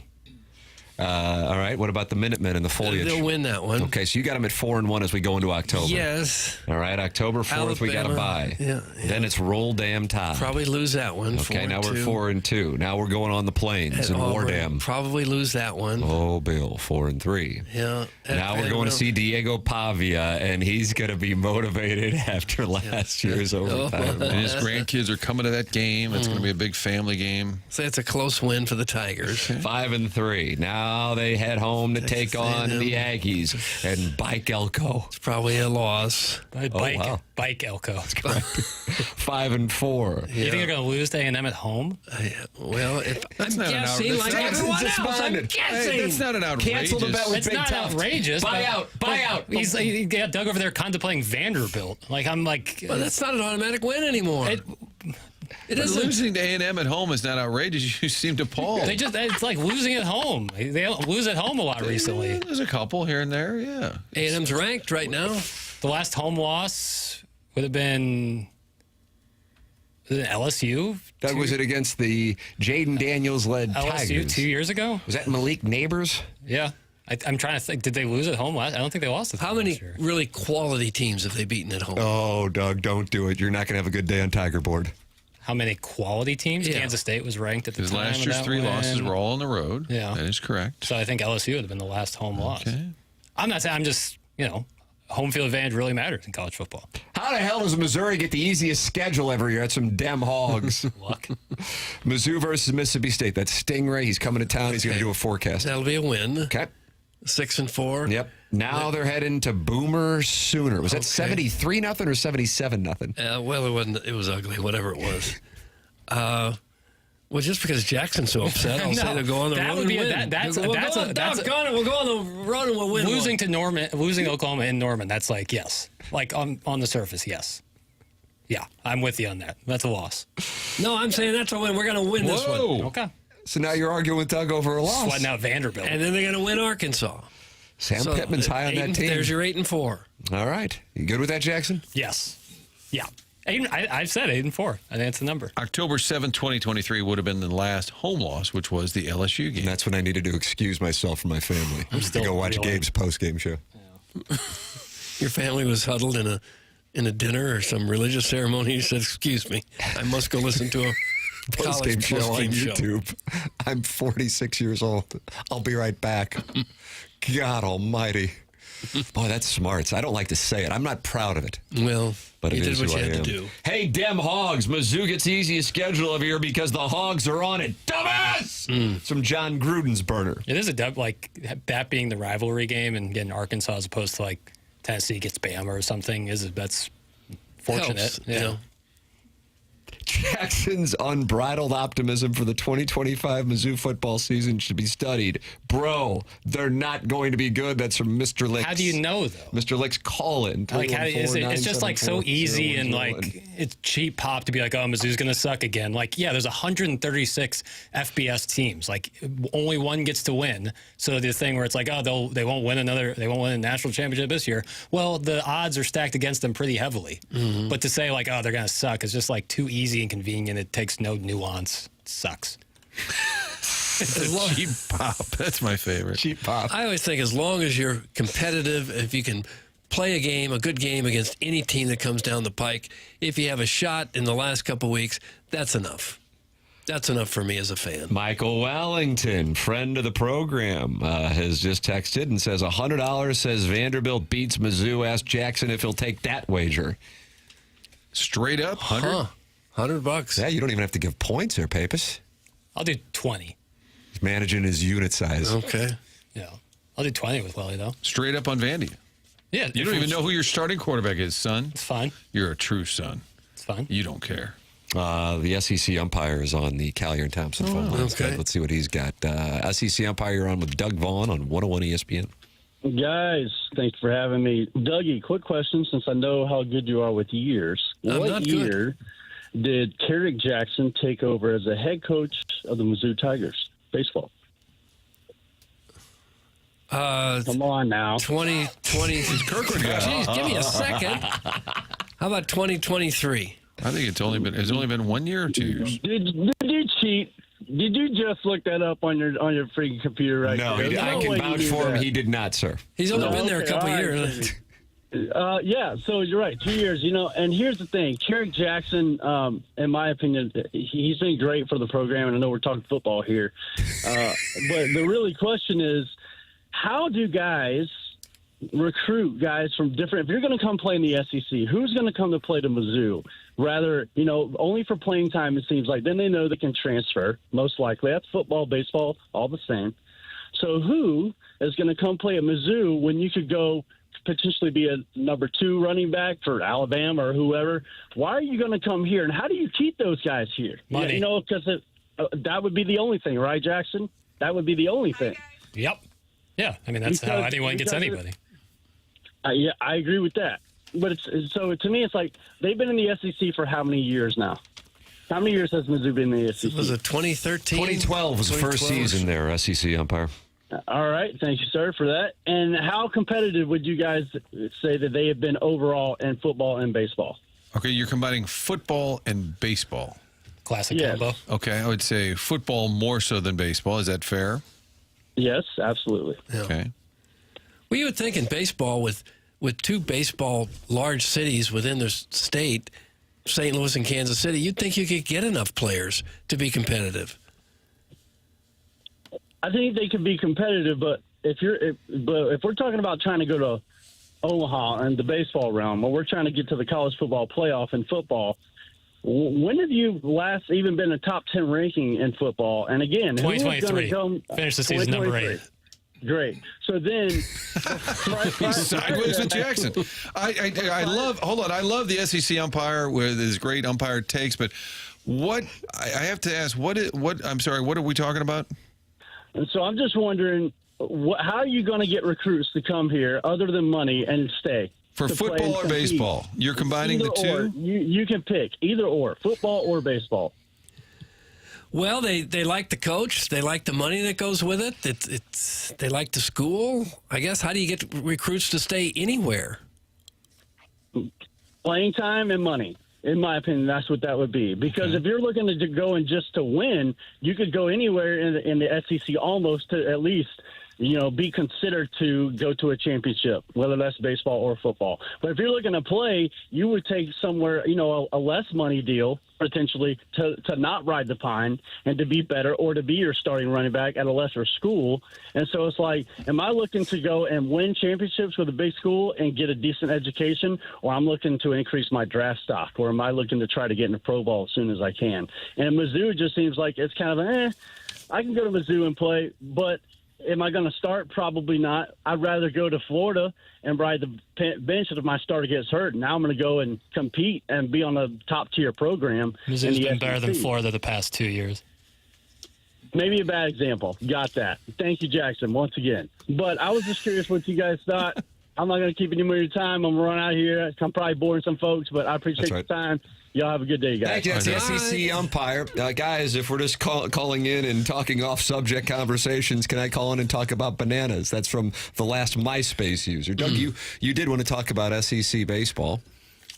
Yeah, it's tough for Missouri to compete there. I think for the weather as much as anything else. It's just harder to play here year-round than it is in Florida, Texas, Alabama, Louisiana. That makes sense. And, yeah, Mizzou has turned out some outstanding players.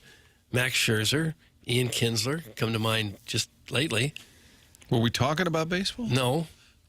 I think that's what he umpires, so that's why he was that would be his kind of combining I love the SEC umpire. I do too. I just didn't know where we were going there. But when you get the teams that have a chance really to win the SEC football championship, there's usually only 4 or 5 that are in the running, right? It's usually the same ones. It's Alabama and Georgia. LSU has their moments there. It's going to be Texas, maybe. I mean, Wardam was there 2 of 4 years. Yeah. Cami Nunu and Trey Mason. But there's a lot of schools that never really come close. And unfortunately, Mizzou, well, they had the 2 SEC championship games. But most years, they're not really a serious contender to win the SEC. I am curious to see how good Alabama is, because if there's a little more drop-off, it's going to get that Mike Schilt hot seat would land under Kalen DeBoer, because Saban was a machine.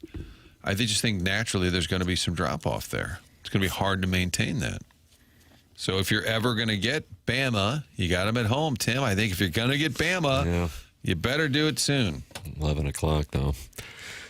Jackson and I are protesting by not going. The Bama game, yeah, it sucks. You're not even going to go now? Why? Come on. Get up early. Get on down there. Yeah. Fight, Tiger, fight. No. I got 2 nights hotel. People want it, though. T. McKernan didn't set us STL.com. South Carolina is going to be the game. That's where I want to go. You can't go Friday night, enjoy the Friday night on the town in Columbia, and then get up about 9:30 or so and go to the game? Can I? Yeah, for sure. That doesn't interest you? You're a young man. 27 years old, strapping. I don't really want to go. I don't know. What? You know what?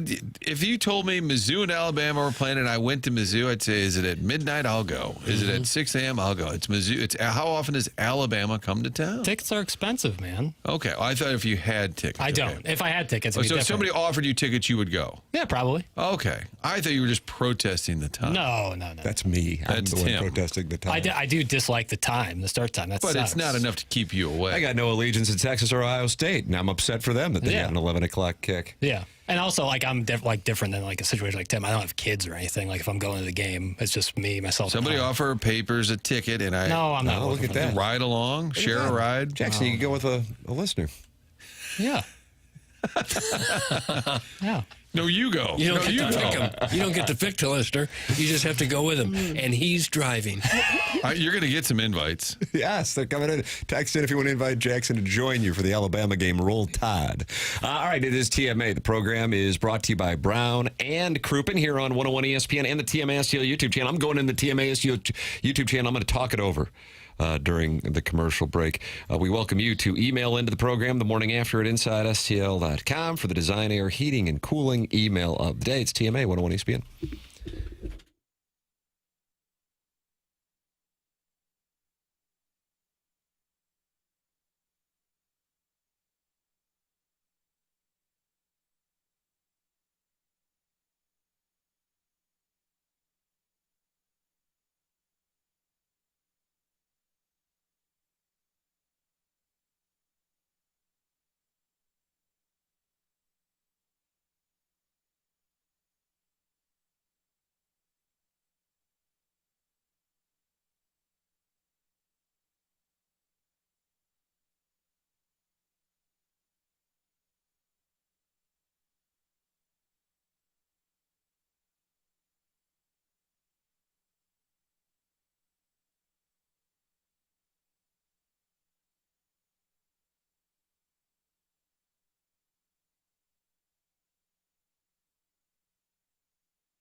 Doug, Zach Bryan and Casey Musgraves bring us back here. At, I like Zach Bryan. At 8:51. No, now you're going to get sideways with Barstool people.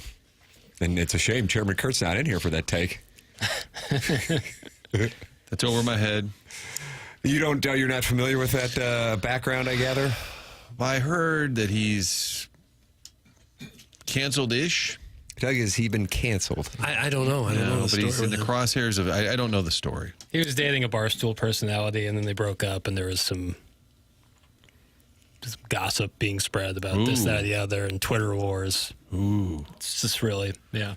It's just really, yeah. I agree. You know what? I totally agree. It's Casey Musgrave's birthday. That's why I put that was what I was about to ask. Doug, how old do you think Casey? I'm going to go 30. I would say 34. Ah! 34. 37. Oh, really? Yeah.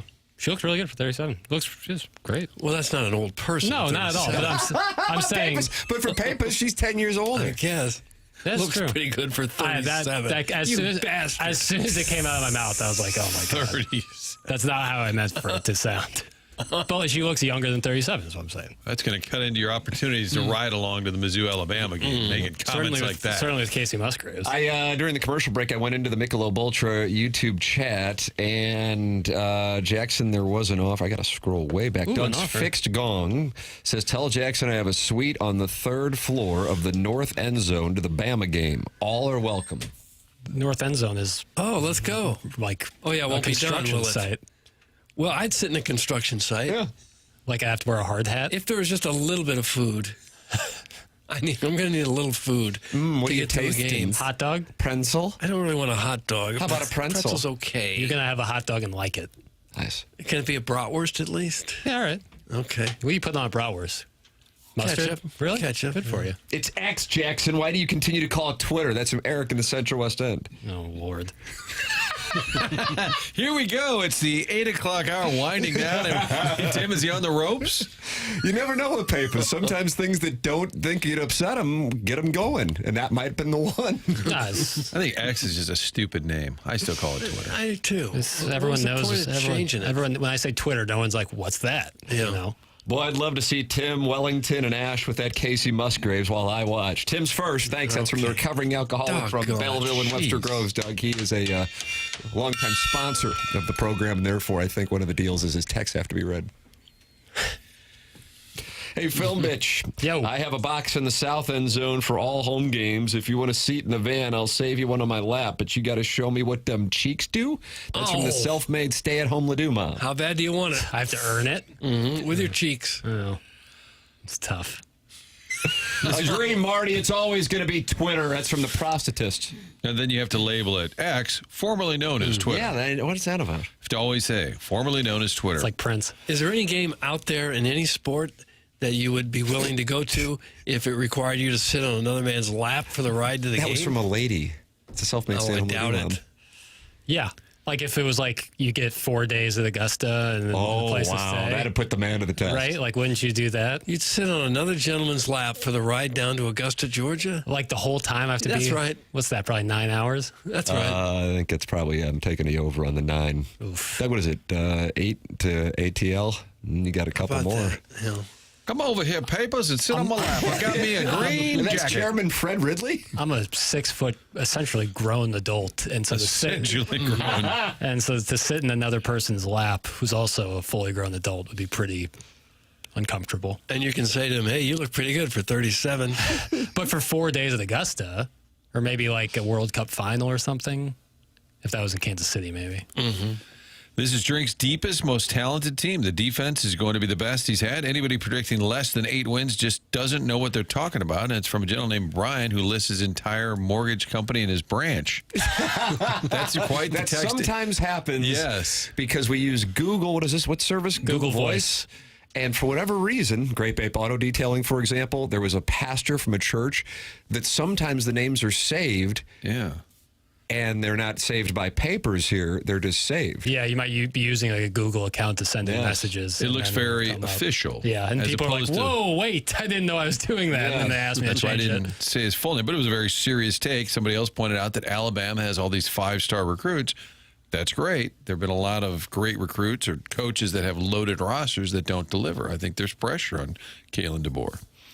Good morning. I'll be 37 in a month, and I have to say I think I also look good for an aging 37-year-old. That's from the 314. Okay. Dog, a lot of ladies texting in. Okay. 37 is the new 30. Think so? Sure. My brother's 37. He looks great. I was watching, and by the way, I was thinking this while I was watching it. I cannot begin to recommend enough the Dallas Cowboys series on Netflix. Sweet mother of mercy, is it good? Anybody watch it at all, boys? Is it historical, like a look back? It's all about friend of St. Louis, Jerry Jones, the Saturday Night Massacre, as it became known, where they terminated Tom Landry, Tex Schramm. He wanted to have a private dinner with Jimmy Johnson and went to a Mexican restaurant, which turned out to be Tom Landry's favorite restaurant. It's a 30 for 30, the way 30 for 30s used to be done, except it's 8 parts, and I'm only 2 in, and I cannot get enough of it. Where I was going with it, and that's on Netflix for the record, where I was going with it is, do you know how old Jerry Jones was when he bought the Cowboys? Jarrah. It's a Jarrah.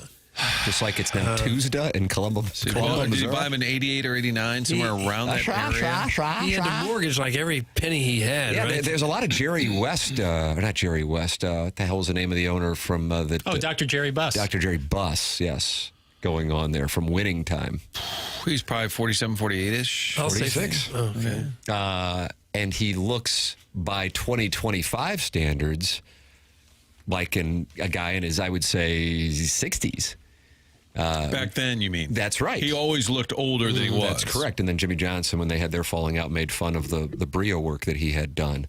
But Jackson, speaking to your she looks good for 37 thing, the standard has changed so substantially over the last, I think it's like couple decades too, for how good people look relative to like a 37-year-old in, whatever year that was, 88. And Jerry Jones, for the record, 46 when he acquired the Cowboys and was putting all of his chips in the middle. And it looks like it might have worked out for him, even though the franchise hasn't done a whole lot successfully on the football field. It's like the photos of old-time baseball players. They look like they're 70 and they're 25 and 30. Same with hockey players. I've seen some of the really old hockey guys. You got goalies with completely gray hair. For those who have had a chance to see it, I'd be curious what your opinions. It is so good. I mean, you talk about a key player in that time, whether it be the triplets, Jerry Jones, Jimmy Johnson. They've got it all. I mean, hell, they got Herschel Walker sitting down talking about it.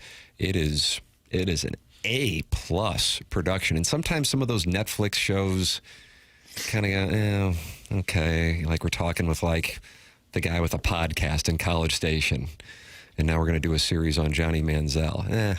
But this, Doug, we call this primary sources. We went to journalism school to learn that. There's primary sources, there's secondary sources, and then you just write a blog and you cite tweets.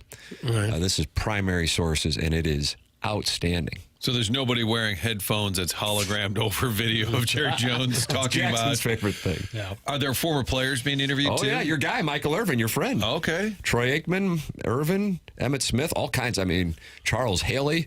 Are they all complimentary or no? Oh, like Aikman tells a story how much they hated Jimmy Johnson, that he hosted a Christmas party, and he was the only player to show up. He goes, I got to show up. He goes, I'm the quarterback. And they got there, and there was no one there outside of Aikman. And he and Jimmy Johnson were bored out of their minds, and they started talking about aquariums. Oof. But that wound up being the bond that led to Aikman taking off, because I had forgotten that Steve Berline replaced Aikman for a season when Aikman got hurt. Do you think they called like Aikman a scab when he went to that Christmas party? Yeah, I think he's it was not a popular move. But yeah, I didn't realize because Jimmy Johnson was so tough, so intense. Yeah. Yeah, it's so good. I haven't seen. I mean, there are some 30 for 30s that I'll rewatch. Speaking of Jimmy Johnson, Catholics versus Convicts, the U, 2 separate 30 for 30s. The one on the Duke lacrosse is all-timer. Made in America, OJ. That's another one, all-timer. Could you imagine they kind of got away from them, and I don't know what they're doing now. Was Bill Simmons? I kind of wonder how much of Bill Simmons' influence is missed on those things. As sort of the executive on producer. ESPN as a whole. But this thing is outstanding. God almighty. I'll probably be done with all 8 episodes here by the end of the weekend. Could you imagine the outrage right now if there was convicts versus Catholics and shirts and Probably things? wouldn't play well. No. Does Jerry Jones still think St. Louis is an NFL town? Anyone follow up with him on that statement after he had the owners do a grade school revote about the Rams? Or does he get a free pass since he's doing puff cameos on Taylor Sheridan shows? Doug, that's from Carlos Spicy. Okay. You can despise Jerry and maybe still enjoy the documentary, right? That's correct. Yeah, it's just really It's well fascinating done. how it's all... And it's primary source. When I see these things where they get like podcasters and bloggers on, I'm like, okay. He's made the NFL billions and billions of dollars because he was proactive, he was aggressive in marketing, and the league has made just so much money, and I think he pushed them. You have a group, I mean, think about it, he was a new owner at a time when everybody had kind of inherited the team from their dad. Everybody was taking a shot. Everybody was part of the Mara Rooney family. They're all families, and then he comes in and he's just this maverick who says, "Here's how we do it. Here's how we make more money, and we make even more money." Probably not your favorite guy because gambler. But I mean, Doug, you know what they say? Scared money don't make money, and he certainly went balls to the wall. He hit one oil well. And he said it led to $100 million. And he goes, right when that happened, I knew what I was going to do. I was going to buy the Cowboys. Give me the bad boy Pistons 30 for 30 every day. I just watched that a couple weeks ago, Dem Hogs, and I agree with you. That's outstanding. The Escobars set the standard. That's another great one. Bartman catching hell. That's another great one. And then here over like the last 5 years, there have been a couple that have been good. But I'm just like, I wonder what happened. Because there's still great stories to tell, but you got to get the access. And then also... feel like you also have to, once the person agrees to the access, I think part of it is then that person wants to have some editorial control. And if you give in on that, then it becomes that person controlling the story. And across the board, this is not flattering for a variety of the key people. Jimmy Johnson certainly being one of them, but yet he's still there doing the interviews. So Jimmy's in it as well. Oh, yeah. You That's name the him, difference. We've clicked on some of those, my wife and I, on a weekend. Oh, okay, inside the P. Diddy trial. Like, okay, and you just and click on like it. Somebody who... It says, Bob Stevens, host of The Last Word. And you're like, oh, okay. The Untold ones on Netflix have been good. The Untold series. Some have been hackneyed. I really like the Malice in the Palace one. Malice in the Palace was one that I thought was good. Yeah. Let's see what we got here. Shaq 30 for 30 is outstanding. Is that the one about the Orlando Magic? I didn't know they would.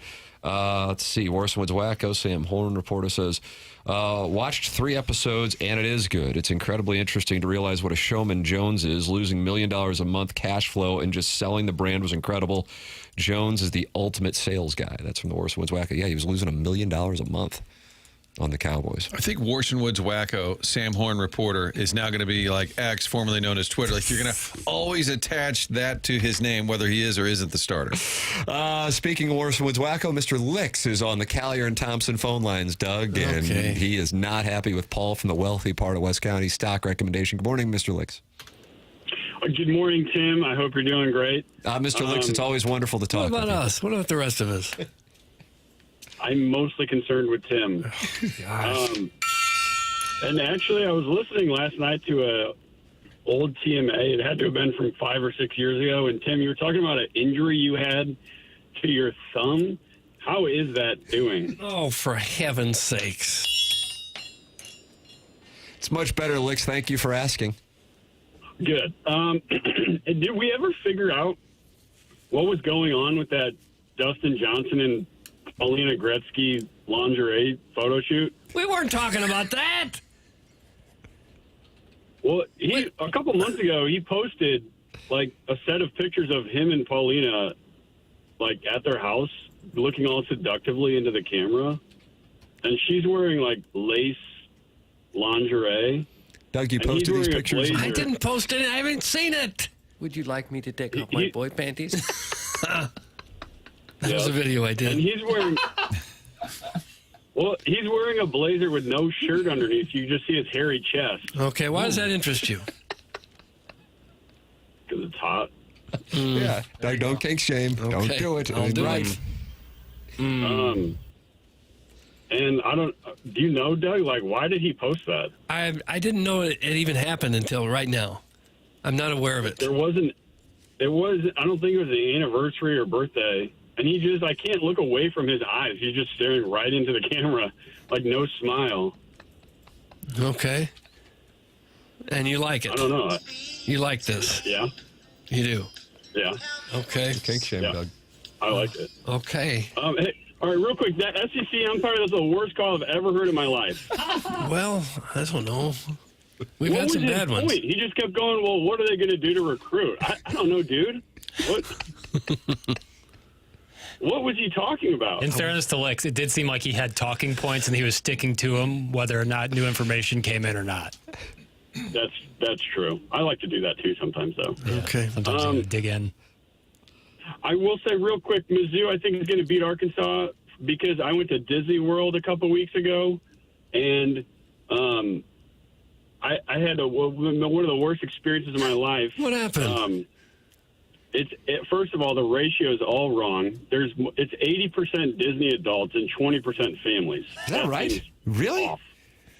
Yeah, it was the amount of scooters too. Everyone was on a scooter. What's up with that? Was that because of age or lard?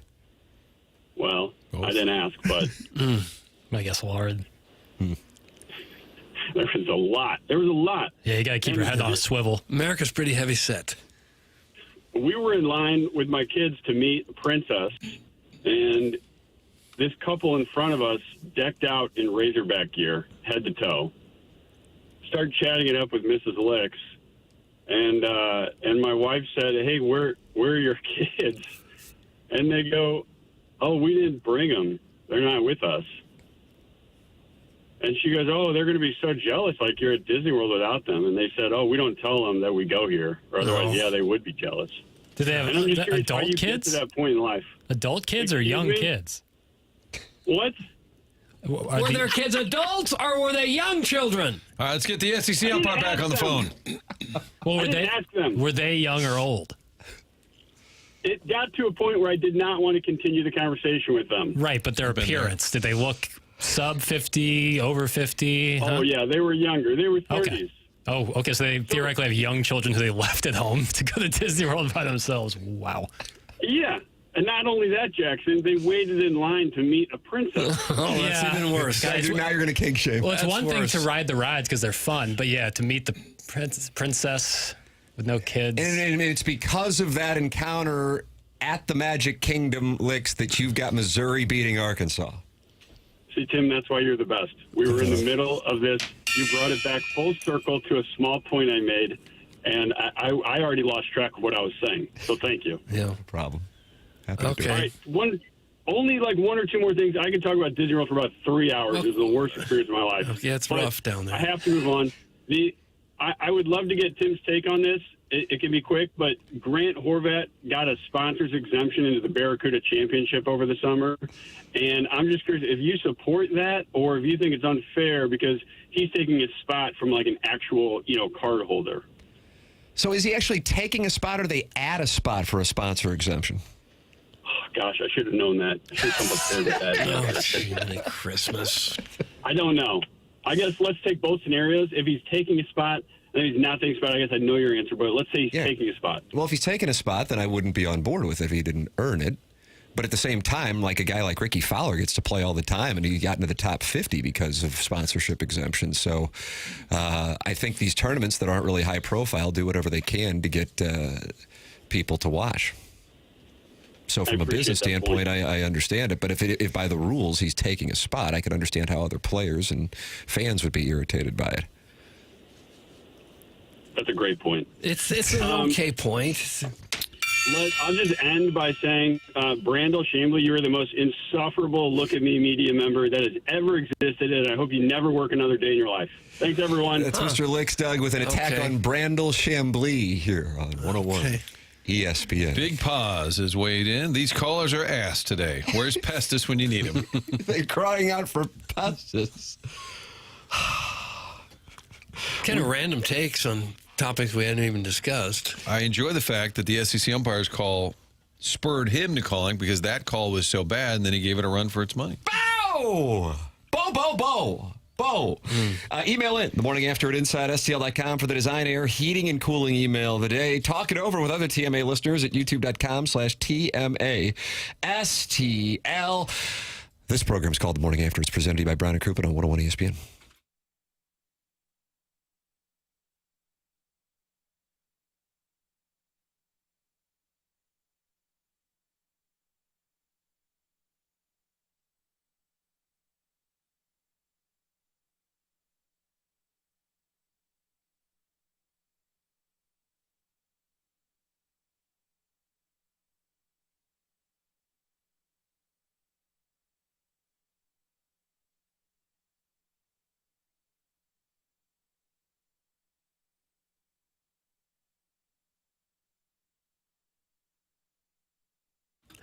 You have heard the name Stiefel, and by now you know it is Stiefel. It's not Stiffle or something else. It's Stiefel, and they sponsor a lot of things around town, including our broadcast dossier. Did you know they're also throwing one of the biggest parties St. Louis has seen since the parade down Market Street in 2019? The Stiefel Charity Classic.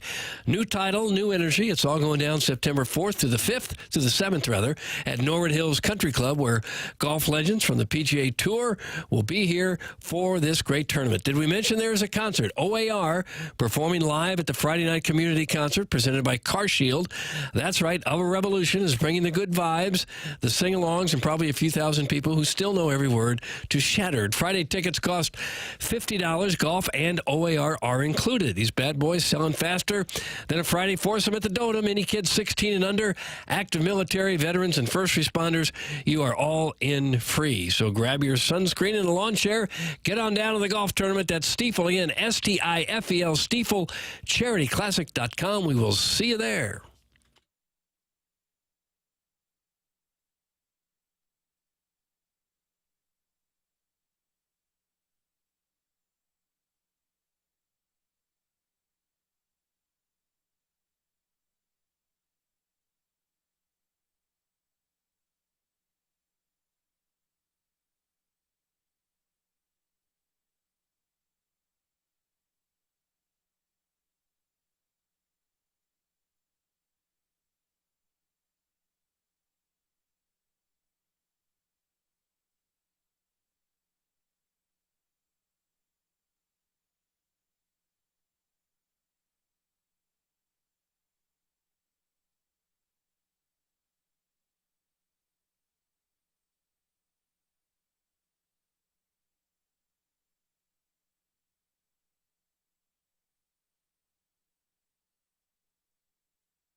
This is Jackson with the SportsCenter update brought to you by Saliga Heating and Cooling. The Cardinals play the Rays tonight. The Rays are fresh off a series with the Yankees where the Yankees set an MLB record tying with 14 home runs in a 2-game series. That's right, 14 home runs in 2 games for the Bronx Bombers against the Rays. That was our SportsCenter update brought to you by Saliga Heating and Cooling, a Daikin heating and air conditioning dealer.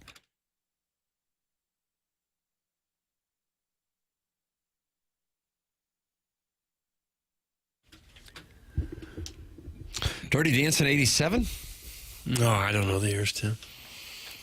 Feel pretty good about that. Yeah. It was released today in 1987. Of course it was. Did you see it in the theaters, though? I think I did, yeah. With Jerry Orbach? I don't know who I was with. I don't remember. Jerry Orbach. You think you came in town to watch it with me? He was made for Law and Order. He was perfect. He will join us in the 10 o'clock hour. Might be deceased, but we'll give it a shot. He is deceased. Wasn't he also he was in Beauty and the Beast, right? Jerry who? Jerry Orbach. Died in 2004. We just missed him. Yeah. He was the guy who'd be our guest, put our service to the test. I think that was Jerry Orbach. Yes. Born in the Bronx. He played Lumiere. Yeah, that's right. The candlestick, right? Mm-hmm. Yeah. We'll take your Jerry Orbach text. Okay. Notre Dame's changing up its logo this season. How about that? This is a development. Why would they do such a thing? Brett McMurphy, friend of the Liberty Bowl, just tweeted out, Notre Dame is using a sports-specific leprechaun this season. So the leprechaun is now carrying a football for, ever. It's been the leprechaun with the two fists up. Maybe that's too aggressive and that's scaring the children. Oh, is that what it is? Yeah, thank you. Jackson's doing it right now. Look at that. Martin's scared. This is my stance. Yeah, I'd be scared except your shirt's wrinkled. But otherwise, I'd be scared. Don't start that. I didn't think of it. Somebody texted. Tim, you know who else went through a logo change? Cracker Barrel. Cracker Barrel got rid of my grilled chicken sandwich. They got rid of the guy. Did they add a rocking chair? They had a football. They had Cracker Barrel's had a football? Honestly, the shape around the logo is football. It looks like a kidney bean. Which one are we talking about? Are we on Cracker Barrel? Are we on Notre Dame and the Leprechaun? Cracker Barrel. The Notre Dame one. Yeah, I like that, but I like the old school fighting stance. They're saying it's a sports-specific leprechaun. As opposed to the one that was just, you like this term, pugilistic? Yeah, I don't mind it. It looks like it's a football leprechaun. So it sounds like there'll be one for baseball, basketball, etc. Here's the one for football, designed by Fighting Irish Media. And then it says you can purchase apparel right here. If your nickname is the Fighting Irish, I think it's okay if a guy's got a boxing stance ready to fight. Especially an old school boxing stance. The tweet announcing it, if this is official, it ends with "Run, Leprechaun, run."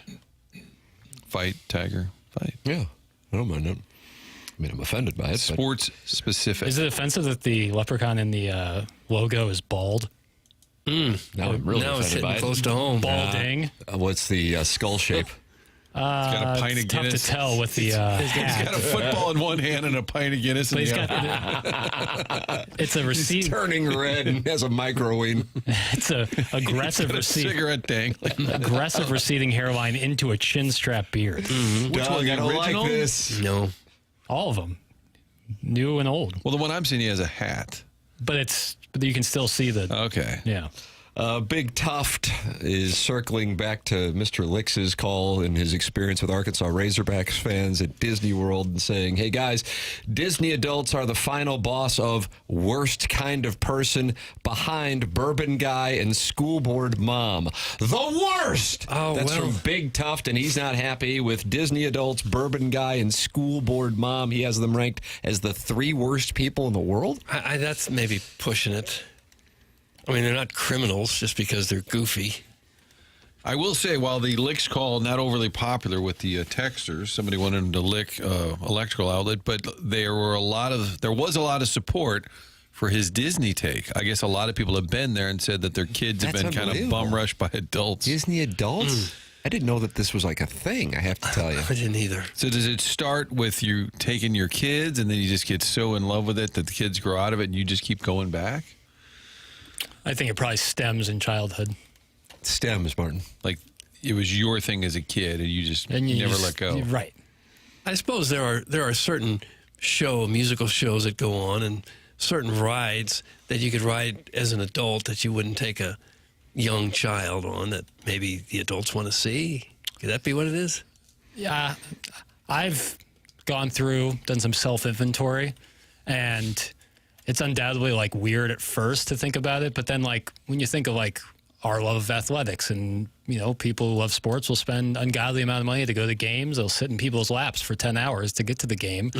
And in theory, you could make the claim that sports games are for kids. So I've heard that argument. I don't think it's apples to apples, but I get where people are coming from with that. Doug doesn't sound convinced after your self-inventory. Yeah, I'm not trying to make the claim. I get people being like, that's really weird, and I don't fully disagree. But I also think you got to take some stock of But I remember being at Disney World with young kids thinking, I'd kind of like to go on that ride. No, I can't. The kids are too young. What's that, Space Mountie? Something like that, yeah. And so if you were really that much into rides, I guess maybe you could convince your significant other to go with you. Disney adult TikTok is one of the worst places to be in the world. That's from Merp the Barbarian. Wanting to go on crazy child inappropriate rides does not explain waiting in line to see a high school kid dressed up as Goofy to try to get an autograph. That's a little different. How at 27 years old, even though he looks like he's 10, has Movie Boy been able to stack such wit, charm, and good looks in one package? He takes so many hits for the team every day, and yet he keeps coming back for more. How about that, Doug, from your mom's lesbian lover? It's really nice. I feel like your mom's lesbian lover has kind of been... He's been there with you for... I say he. I apologize. She. Thank you. Been there with you. She's been a real, sergeant in my Army, and that's great. Maybe even lieutenant. Probably a big old gal. So Sharon and Clayton, too. Jackson's got the female demographic. You have a Disney adult aficionado right down the hall from you. Your coworker BK and his wife are Disney adults long before they had a kid. Ask him about it. There you go. I guess we got to ask BK about it. BK actually just texted me about this. Is that right? Yeah. He says, what's he saying? He's like, it's a nostalgia thing mixed with genuine love for the parks and movies. God bless America. There you go. Like I said, I don't think it's as bad as people make it out to be. Well, as long as their behavior isn't... Like what would boorish. What do you mean, like moving kids out of the way? Yes. Yeah, right. Agreed. Like making sure you get in front of the kid. If you don't have kids, there's nothing weird about it at all. But if you left the kids at home so you could go without them, that's unattended. That's crossing the line, I think. That's a little cruel. Mommy and I'll be back. We're going to Disney for the weekend. There's plenty of supplies here at the house. We'll send you to Vegas. Mr. Licks has issued a clarification statement. All right. Okay. To clarify, if an adult wants to go to Disney and ride rides, no biggie. But if you take up spots in front of me and my little kids in a line to meet a princess and you're a 40-year-old male, you need to be sent into outer space. It's Mr. Licks. Yeah. Well, I don't know about the sending into outer space part. But yeah, don't stand in line. Make a kid wait to get a picture or autograph. A lot of the kids, at least mine anyway, when they were little, they'd prefer to meet the characters and to go on the rides. It was a bigger deal for them to do that. Of course, I raced soy boys. Clip that off. Sounds like you're disappointed. Did you take your kids to Disney, Doug? Yes. A couple times. I think I went when I was so little. I don't really remember. I didn't like it. But here's the reason. You don't like anything. That's part of it. The other part is... Was your dad there? I know. Oh, Isn't for that God's amazing? sakes. Can you imagine that? Look at all these stupid kids. Well, you're at Disney World. They don't even have Busch Light. My mom wanted to go to everything while we were there, like in the 2 days, and so therefore we couldn't just enjoy it. And that's what I recall about it. And then when my wife turned, I don't know, I guess 30, we were down in Jupiter, and I said, got Miami 2 hours to the south, got Orlando 2 hours to the north, because she talked about wanting to go just for like a day just to ride the rides. And I said, your call, sister, your birthday. And she chose Orlando, and still to this day, she wants that putt back done. Does she really? Yeah, and it was a straight uphill putt. I mean, we're going to make that. Yeah. Okay, we're going to make that. Okay, pliers. Okay, but unfortunately, and we went on Space Mountain a couple times, and I don't know what the one that's like the runaway train or something like that. Sounds about right. Kind of like, Yeah, Magic Kingdom, I think, is the one that's like a little geared towards younger folk. There's Epcot, I think, is the more adult one. That's where you drink all around the world stuff. Yeah, so we were there for like 3 hours and go, all right, we'll head back in Jupiter. That'll do it. Yeah, we'll ride the Pirates of the Caribbean, and then... I don't think we made it on. I don't know. I don't recall. Yeah. But you know what? You know what we say on this show, Martin? Some people like some things. Some people don't like other things. It's the kind of thing you just have to do once in your life. Agreed. You have to get there. I rode... in college... We went to DisneyWorld when I was down in Florida, and I rode the dinosaur ride, and it was about the scariest thing I've ever done in my life. Really? I didn't realize the dinosaurs were like moving towards you during the ride. It scared the hell out of me. Carson asked me once, Dad, I've never been to Disney. I said, we'll go to Pops one day. You'll be fine. Yeah. P-O-P-S. Hey, Doug, Epcot's awesome. That's from Pele Blanco. Yeah, a lot of restaurants there. People love Universal. Food from around the world. Universal Studios. Apparently. Really some of those rides are scary. Yeah, those are like legit scary. Crazy rides they have there. Tim, did you see the text from the Hunchback of Vaughn Castle? It's a leprechaun, and it's you. It's your face. Oh, I like that. It's a little disturbing. I like that. I look like a naughty boy. You can text in pictures of me or anybody else for that matter. 314-399-9646. You can also talk it over with other TMA listeners in the Michelob Ultra YouTube chat. Jeremy Hodge is talking to Rockio's hostage negotiator, who's talking to Tim McKernan's Meat and Potatoes, who's talking to Tanner's Skid Marks, and the Angry Engineer. And the Angry Engineer says apparently Mr. Licks is a brokey who can't afford the skip the line passes. So they're wealth-shaming Licks, Doug, for not being able to afford the Fast Pass? Is that what it's called? Yeah, where you skip to the front of the line. Yeah. Can we point out that the hostage negotiators taking a long time? Yeah, they got to get this thing wrapped up for Rocky. I told you it's a soft hostage situation. Soft hostage situation. Kind of like what's that called? That syndrome where you could leave but you don't. Oh, Nightingale? Stockholm syndrome. Stockholm.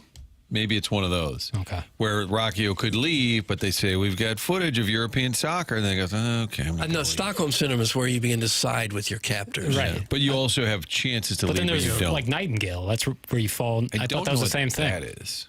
Florence Nightingale? Where you actually fall for I think your fall captor. in love. Okay. Oh, my God. Jackson, have you ever been dunked on in the middle of the program by a Hall of Fame broadcaster? Depends on which one. Joe Buck hit his 7-iron like 180, and I felt pretty small. Well, he just sent me a screenshot. Oh, no. From TrackMan. Oh, so like I just called it. My God. 1.45 smash factor is the number that stands out to me. The number that'll stand out to our good friend Little Jackie Papers is that Joe carried the 7-iron 193, and it went 215. 215? Who hit it that Get far? some blades. Joe Buck just texted me a What do you need to screenshot hit of a the 7-iron TrackMan session he's in right now. You don't need to hit a 7-iron 215. That's not going to help you. He says, show action J. It's my 7. Not that I necessarily want that. Yeah, I was about to say, isn't 1.5 like the theoretical limit for smash factor? It's not the theoretical, it is. So 1.45 is that's about as good as you can hit it. That's real good. Oh, Lord. Get some blades. And I think if we played, I'd be giving Joe a pop or two. So that's a problem. Going to have to avoid that. So what prompted the text, Tim, just to let you know? Well, when Joe was on last time, somehow, I have no idea how, Jackson's 7-iron came up. Although Joe is a listener to the program, so he's heard it referenced by Mr. Siders more often than not, that Jackson has a little issue with his 7-iron distance. And so Joe is, I guess, getting some work in on TrackMan and just sent me a screenshot of his carry with the 7, which is 193, and Doug it rolled out to 215. Wow. Jackson's currently in a pose, scratching some hair on his chinny chin, just kind of workshopping it. Wondering where he went wrong. It's so humbling, really, every time. Every time I go to a tee box on a par 3, I feel like a husk of a man. Husk of a man.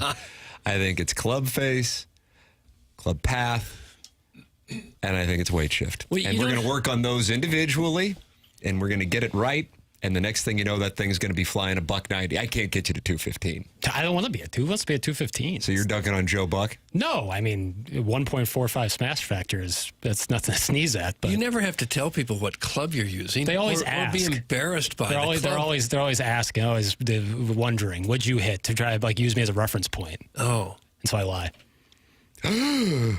Papers. Yeah. Oh, that was an 8-iron from 170. Meanwhile, I'm gripping my 5-iron real tight. Yeah. Today's 7-irons are old 3-irons. That's from Pele Blanco. Not mine. Not mine. I'll tell you that. It's an odd thing to shame a person about. The length of his 7-iron. Everybody's listening to him. Caddied for Mr. Joe Bucket, Old Warson in the past, can attest. He hits piss rods and nukes only. Is that right? According to the 314. I like that Going Joe gin hunting right now. Joe provided the TrackMan data because a lot of people in the text inbox will claim numbers, and it's not verifiable. But he's putting that actual data, so I appreciate that. I appreciate Joe all the time. Martin is so pissed right now. Joe Buck texted Tim and not him, so he could name drop. Martin's always looking to name drop. Joe is a 4.1 per the index right now. Yeah, but 215 is like what Justin Thomas hit to win at Quail Hollow, if memory serves. Just take it off the tee, I guess. Hey, Mary Joseph, tip of the cap. You can send in your TrackMan data, 314-399-9646. You can also talk about it in the Michelob Ultra YouTube chat. Email in for our design, air, heating, and cooling email today, the morning after at InsideSTL.com, and be a friend of the Feather. Doug, I know you love Van Halen. You sometimes will do the thing, what was better, Van Halen with David Lee Roth or Van Halen with Sammy Hagar. Sure. Good news, David Lee Roth is still performing. We have that audio for you, plus Mike Francesa clip that's coming up as well. It's TMA 101 ESPN.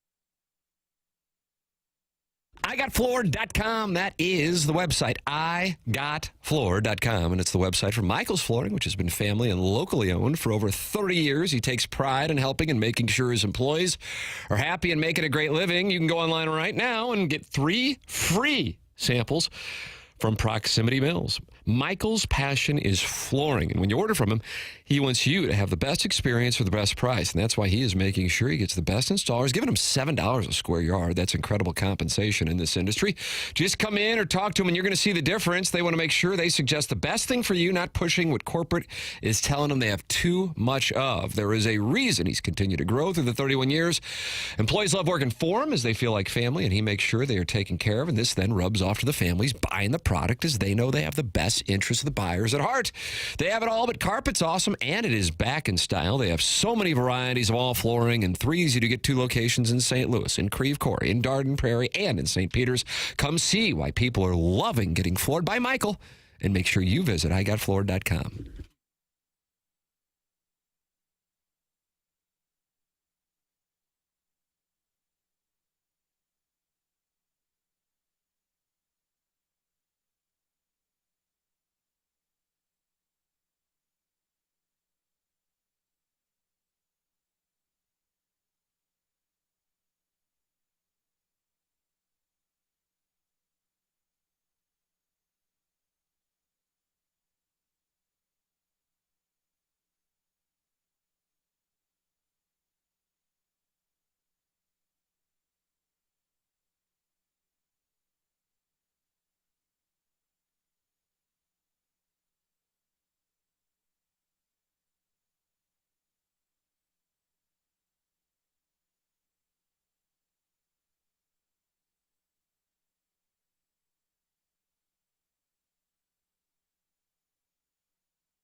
Oh, Doug.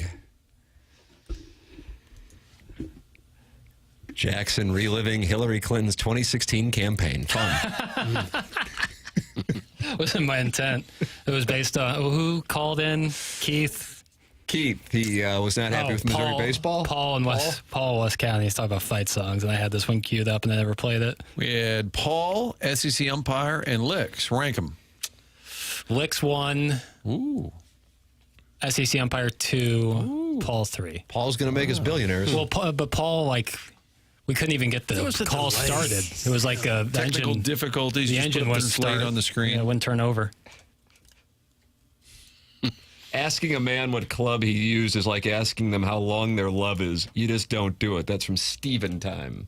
I don't think the people are doing it to compare strength. It's more to what should I hit on this? Yeah, if I know the guy is hits it further than me and he's a club ahead of me, I'm like, okay. Then it gives me a ballpark range. Yeah. But Doug Jackson's going to get there. I'm telling you, he's going to get there. He may. I figure out ways to manage. I can still go low. I saw a video of John Daly the other day saying amateurs almost always overestimate how far they're going to hit the ball. Yep. Said you'd be better off take one extra club and put your hands lower down the grip. Choke up, yeah. And don't swing so hard. Steve Gottsagen's teleprompter just said, number 8 at Belle Reve. My. What would make a man think about Steve Gottsagen's teleprompter? He hasn't worked in the market in probably 15 years, 20 more, maybe. Take the over on that. So what would have made him think about that? I don't have. Somebody that may have worked at KPLR? I wonder. You think it's Rich Gould in there? Mark Ferree? Who is it? Craig? Steve Schiff? It's possible. Don Clark? Don Clark could be in there. He's live. Joby Smith? He was KDNL, wasn't he? Oh, I think he was, yeah. You're conflating 11 and 30. Yeah, don't do it. Get involved on the program. So many ways to do so. And Doug, that David Lee Roth is out there touring. I know you wanted to see him. Take a listen if you're debating how much you want to pay. Okay. Here's a little clip.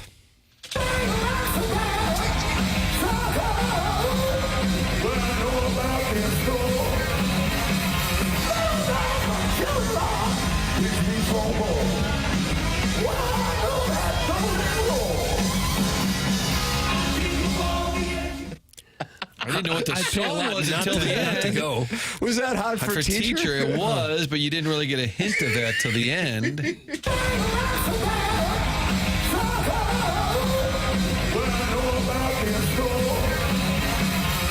I'd pay $200 to not have to go. Is that the price you were asking? There's a TikTok. Tim sent me this TikTok of this, and the lady starts the TikTok on her face, like as a selfie, and everyone in the crowd has this puzzled look on their face, and nobody is clapping or cheering or singing along. How old is he now? 70. He and Vince Neil are still out on the road, and it might have gotten away from him. Rod Stewart was here last week at age 80. He's 80? 80. Yeah. And people that went said he was great. Reviews were great. That? Yeah. So you got the 80-year-old crushing it at the amphitheater, and then David Lee Roth was playing at the Kiwanis Club? Where was that? He was over at the VFW? Do you remember the stretch where he replaced Howard Stern? Very brief. 2006, Doug? Yes. Less than 4 months. Nationally syndicated. I remember hearing it thinking it was a spoof. That he was doing a bit, but it was less than 4 months. So some executives like, let's get that David Lee Roth. That's when something like that happens, I wonder how it comes to fruition. Because before I even heard it, I thought, I've seen the man interviewed. For him to be able to not only host a 4-hour show, but then replace one of the all-time greats as far as mobilizing an audience, I would agree with you. It would strike me as something that maybe was done as a spoof. But alas, it was not, Doug. And it went away. And then he went out on tour with Sammy Hagar. And sometimes they would get along and sometimes they would fight. And I believe they came through St. Louis within the last couple of years, if I'm not mistaken. Jackson, you go to that? To what? Did you see Sammy Hagar and David Lee Roth play together when they came through St. Louis? No, I'm 27 years old. Tim, he said, no, I'm 27 years old. But this was more recent, so it's possible you could have still attended. Maybe Jeff Burkett was a fan. I could have attended, but I didn't. There's a lot of really old acts still out there performing. I mean, really old. No doubt. I just got no doubt. Yeah, you're referring to the band, no doubt. The conversation. I didn't mean to. I didn't mean to. Were you commenting on the band or who? I'm sorry. The who? It's an Adderall festival. Maracana sponsors the 9 o'clock hour, but the product we're using is Adderall. Yeah. Got a little heavy with my slice today. Were you? It's like a bigger piece. Kind of like a gummy. You can just take a little bit. Yeah. ADD bit. It can't be a money thing for these guys. They got all the money you could possibly spend. Must just be they enjoy that life. They enjoy the spotlight. I think it's, the attention. Playing. I was reading something about David Lee Roth. He started a skincare line. He started a skincare line? Yeah. And then like a lotion? Now I got to go back to it. I just closed out my Kenny Rogers tab. I've been reading about Ted Ginn because of you guys. I just, in the 9:30 block, I usually start cleaning up some of these tabs, and I looked, I had Kenny Rogers, Ted Ginn, but David Lee Roth, he started a skincare. The whole story is it didn't work, and he lost $7 million. Oh. So maybe he thought he'd go back out on should tour. Ask him about it. Wow. He put his own $7 million in for the skincare line? There's a whole lot of stuff here. Another decision I'd be curious about on that one. Never married. Said that he had 4 great loves in his life, but would not name them. He said during the 20 years of Van Halen, he slept with every pretty girl that had 2 legs, which is kind of rude to the ones who didn't have 2 legs. Yeah. I'm picturing myself cuddling with Doug on a bearskin rug, sipping Cosmopolitans and watching Breakfast at Tiffany's. What would make a gentleman write that in? Suck it, Doug. Okay, stop it, ball game. But what would make a gentleman stop what he's doing? You're going to have to ask Professor Roy Hinckley because he's the one who sent it in. Okay. All right, he's on break. Here's some clarity here. In 2018, Roth and tattoo artist Amy James created NK The Original. It was a line of skincare products designed to protect tattooed skin. He had spent more than 300 hours getting tattooed in Japan and noticed the body art was expanding. Body art market. So he invested $7 million in the company, and countless hours that business closed in March of 22 for business reasons not stated. So it went under. So it was a tattoo-specific skincare, Doug. Okay. If you want to call Paranormal Paul and invest in that. Paranormal Paul. And he came out with a product that protects tattoos? Is that what Apparently, he said there was a market for skincare related to tattoos, and then it dried up. Okay. Well, actions speak louder than words. Get involved on the program. Many are choosing to do so in the Michelob Ultra YouTube chat. 228 friends have gathered, including the Bevo Mill Schnitzel. No. Okay. Who's talking to Jeremy Hodge, who says, I love me some Adderall. You can text in 314-399-9646. That's how you can get involved in the Air Comfort Service text inbox, and call in 314-974-0101. Doug, you wanted a Mike Francesa clip. Jackson has pulled this one. What do we have here, Papus? So this is a pretty classic one. This is not a new one, but I haven't ever heard this one. I don't even really know the context. He's just talking about Joe DiMaggio, and he says Joe DiMaggio, I think 12 times in this 40 seconds. 12 times in 40 seconds? I think. Well, let's take a listen.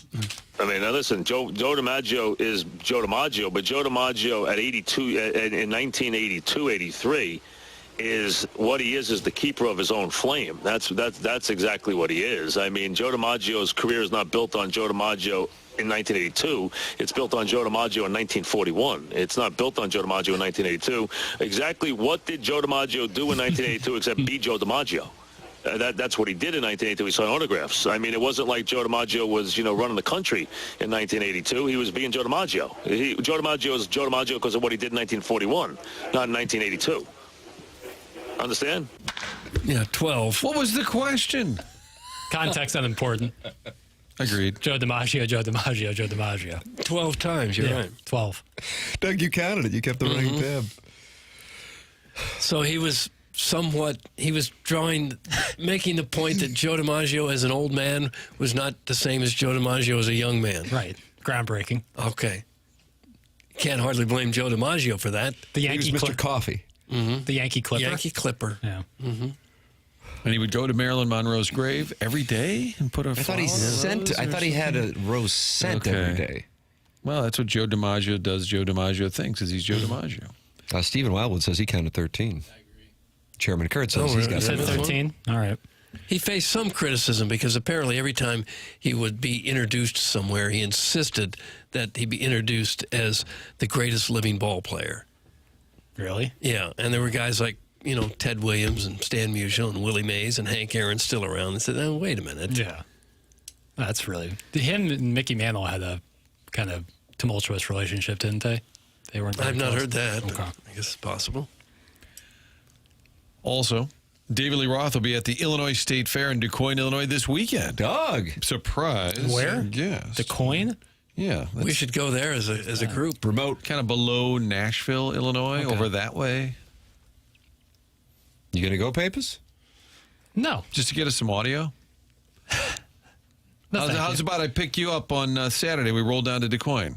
How far of a drive is that? It's in From Perry here, County? hour and a half, maybe? Yeah. We'll play the best of David Lee Roth the whole way down. California Girls on a loop. All right. And then Just that like other Paradise? Was that album Crazy from the Heat? I don't know who it was, Tim. Put it on a loop. I just don't. It gets me 88 and 86. Just Like Paradise was on there. Can I get Just Like Paradise's return music? Yeah. Thank you. So you're wanting to go to this concert in DuQuoin all together and get hopped up on the ecstasy? We have to, MDMA. We have to take ecstasy? Yes. All right. What a little weekend get together that would be. It's good for show morale. It's a team building exercise. You guys hear that morning show on 101? They all did Molly and went to David Lee Roth. In DuQuoin. At least one of us would not return from that trip still alive. I'd make the return trip in a hearse. Who did Molly and went to the Kentucky Derby? Was it Julian Edelman? Wasn't there a Patriots receiver, allegedly? No, that was having a little issue at the Derby. All right, now I got to look. I was trying to close tabs out. All right, while you're doing that, I'm going to tell people they can podcast via the Schaefer Door Company podcast app. It's SCHAEFER Door, SchaeferDoor.com, and they have a number that they set up specifically for TMA listeners. It's 636-782-3608. That's going to get the quickest response time. They service all kinds of garage doors for service and new installs. They have Monday morning standby service for those doors that break over the weekend. And they service commercial doors as well. So if you run a business or warehouse with big, tall doors, Schaefer is also experienced in these types of jobs. Just go to SchaeferDoor.com or call or text 636-782-3608 when that garage door breaks. Now you know where to go, and it's Schaefer Door Company. Schaefer Door, a CHI overhead door dealer.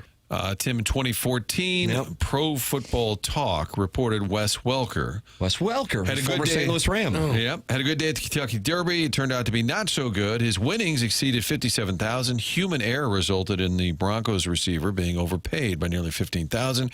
Now he'll lose a lot more due to a 4-game suspension per a league source. The banishment under the PED policy happened because Welker had taken Molly, a banned substance under the substance abuse policy, and had been cut with amphetamines. Anyway, so that's the source of the story would be Pro Football Talk in 2014. Not my sourcing, Tim. Yeah, that's Pro Football Talk, Doug. Wes Welker, who I saw in the parking lot of Missouri Baptist Hospital with Hakeem Nicks, the Rams. North Carolina, former Tar Heel. The Rams went out and got some receivers, and I guess that had to have been the 14 or 15 season, and Welker was kind of wrapping it up in his career, and I think what was his final stop. Yeah. Was Jim Thomas and I were interviewing him in Napa Valley. It would have been the end of the 2015 season, the end of the St. Louis Rams era. He was always battling concussions, and we were wondering why he was still going for it. Let's see. Did he play after St. Louis Rams 2015? His final stop. Career receptions. Wes Welker. Anyone? Career reception. Jackson just gave me a look like gives a. I don't even have a reference point. Got a bunch of them. He used to catch like 100 a year. Yeah. Okay. How many years did he play? Played from 04 through 15, sir. So I'll say he caught 871 passes. I'll go 925. 926. 903. 5-time Pro Bowler. No, he was Currently an good. executive for the Commanders in the personnel department. How about that? You can send in your Wes Welker emails the morning after at InsideSTL.com for the Design Air Heating and Cooling email of the day. That is coming your way at 10:45 on the Stiefel Dossier. The program is TMA. It's presented by Brown Crouppen on 101 ESPN.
Doug, here's some David Lee Roth.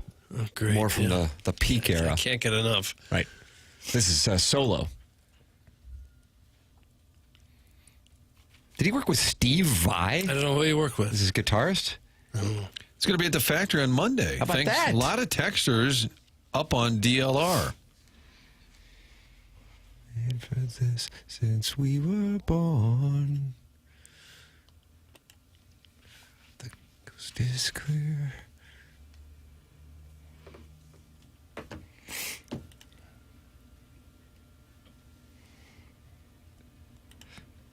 You gonna download this, Jackson? Honestly, I don't like it at all. You don't like this? Oh, wow. No. And multiple texters pointed out that the Riz Show loves David Lee Roth, so this will further a radio war. The radio wars. Riz and I have, we're shooting a few episodes of Stupiracy following this program, and it is going to be ice cold on the set. Ice cold. Doug, radio wars are important. Why is that? I was hoping you wouldn't ask any questions. Oh, okay. Best played out over social media as well. That's what I recommend. You can get involved with the program and have a radio war with us at 314-399-9646. That's how you can text in to the program. Call in at 314-974-0101 or email in for our Design, Air, Heating, and Cooling email today. David Lee Roth could kick all of your asses. That's from Dino Bravo. Well, that's quite possible. So we're supposed to say nice things about him now? Otherwise, he's going to come in and beat us up? Yeah. Supposed to break down and cry. Jackson sent this over in the links, Doug, that Martin and I are privy to, but you are not. Do you feel left out because you don't? Somewhat, yeah. The SEC football predictions from The Athletic. Are you ready for them? I don't really need them. Oh, you do. But if you'd like to tell me, okay. Do you want to know what Missouri's record's going to be in the SEC? In the SEC. Yeah. So that's, 8 games? 8 ball games. 4-4. Nope. Okay. Darn. Let's see. But this is, I have not what looked an idiot at this. I am. Take some time off. They're going to say 3-5. I can just feel it. Nope. Well, then it's 5-3. Yes! Oh. Okay. Fight, Tiger, fight for old Mizzou. That'll get you 9-3. That's correct. 9-3. They got them 9-3. They got them 9-3. They got them beating Kansas. But they've got Texas and Alabama at 7-1 apiece. So you will see Texas and Alabama do battle in Atlanta in a game that neither one really wants to win that much for the SEC championship. For the record, they've got Woo Pig Suey at 2-6 and Kentucky at 1-7, and Diego Pavia's national championship will come up short. Got them at 2-6 as well. And Papers loves this, and it's probably the reason why it was sent over. Both his favorite programs in the SEC, Tennessee and South Carolina, 3-5. How about that? Yeah, a little reality check for Mr. Beamer, Mr. Hype. But they're just making it up. We stand on business, Josh. That was Martin's favorite moment in the last 5 years. That's sometimes used as a Missouri highlight on some of the TikTok accounts that'll come screaming through my algorithm. And I'm just like, oh, yeah. That could be a new segment in the dossier. We stand on business. How about that, Papers? I mean, for people who don't know, the Stiefel dossier has different segments. College Corner. Yep. Under construction. Under construction, my new favorite. That's different from Clearing the Deck. Yes. The sporting world or the sport. A look around the sporting world. A look around the sporting world. Yeah. Just hanging out. Show open, which tends to be segment. just hanging out. Salad. I actually like the under construction segment. I do too. All right, go ahead, Papers. Here's under construction with Jackie Papers and the Stiefel dossier. Go ahead, bring it. In your time covering sports in St. Louis, who do you think was the most injury-prone what-if player that's greatness was held back by injury? I like the question. Injury-prone what-if player. Possibly Chris Carpenter.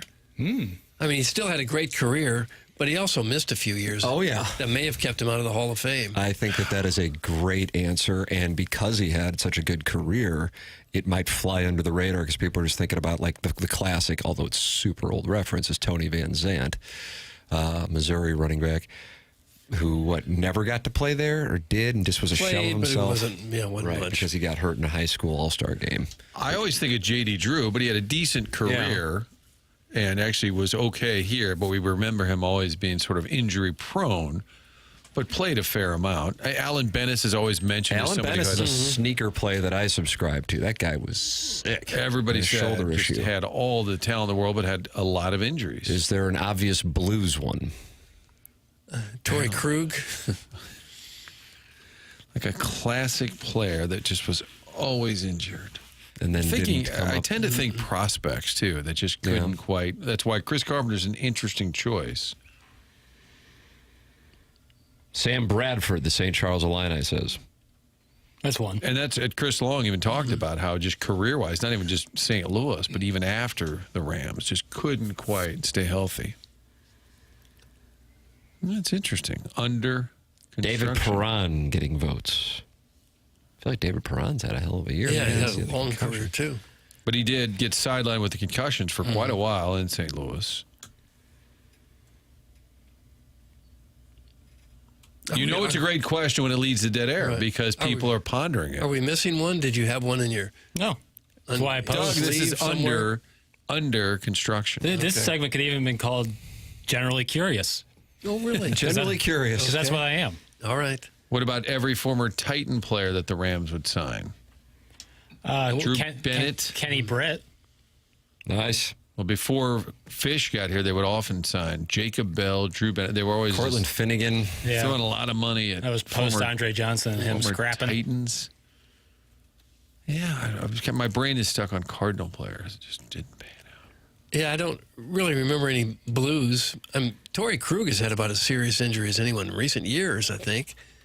But beyond that, I don't really recall anyone that you really thought was going to be a star wasn't because they were hurt all the time. Eric Johnson fell off the golf cart at the Lake of the Ozarks. Kind of stalled his Blues career.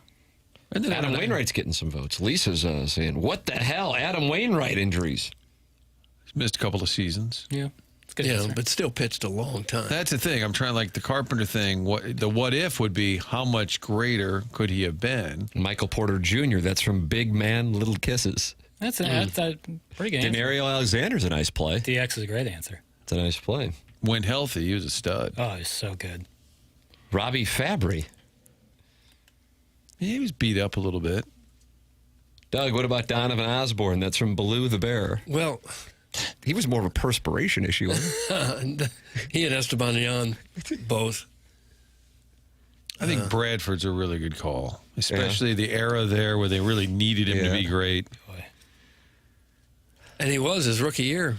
He was very good. He was player of the year, I think, rookie of the year. He was the offensive rookie of the year. This is crowdsourcing. Was Denario Alexander a wide receiver for Sam Bradford's rookie year?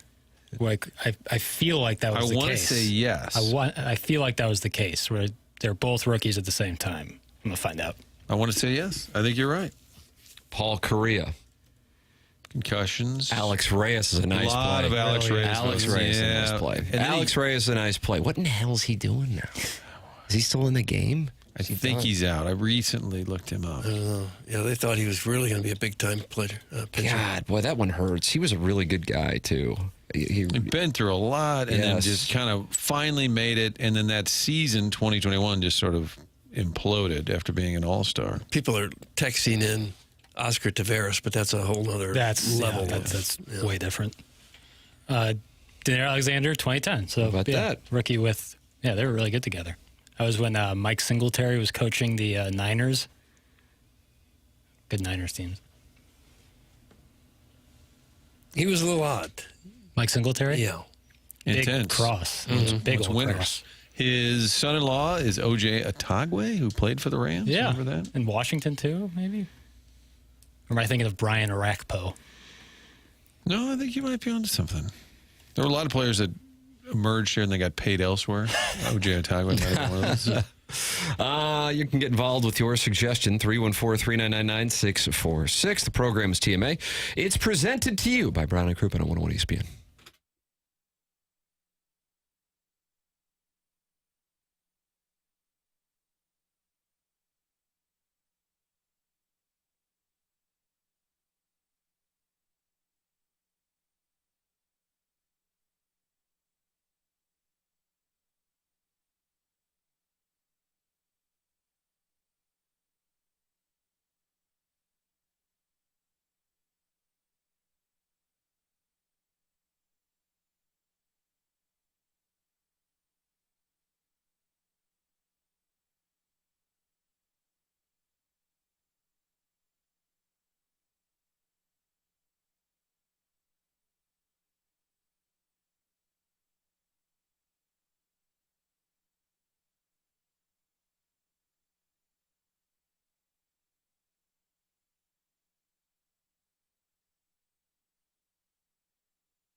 This is Jackson with a SportsCenter update. It's driven by Johnny Londoff Chevrolet and Johnny Londoff Autoplex. Missouri head coach Eli Drinkwitz told reporters that he will play both Bo Prabula and Sam Horn in the opener against Central Arkansas, so no clear starting quarterback has been announced yet. That was another SportsCenter update driven by Johnny Londoff Chevrolet and Johnny Londoff Autoplex. See them at londoff.com. Chevy, together we drive.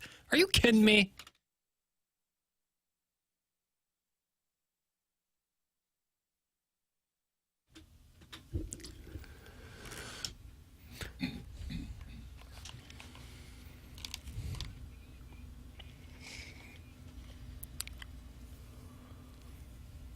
Boom.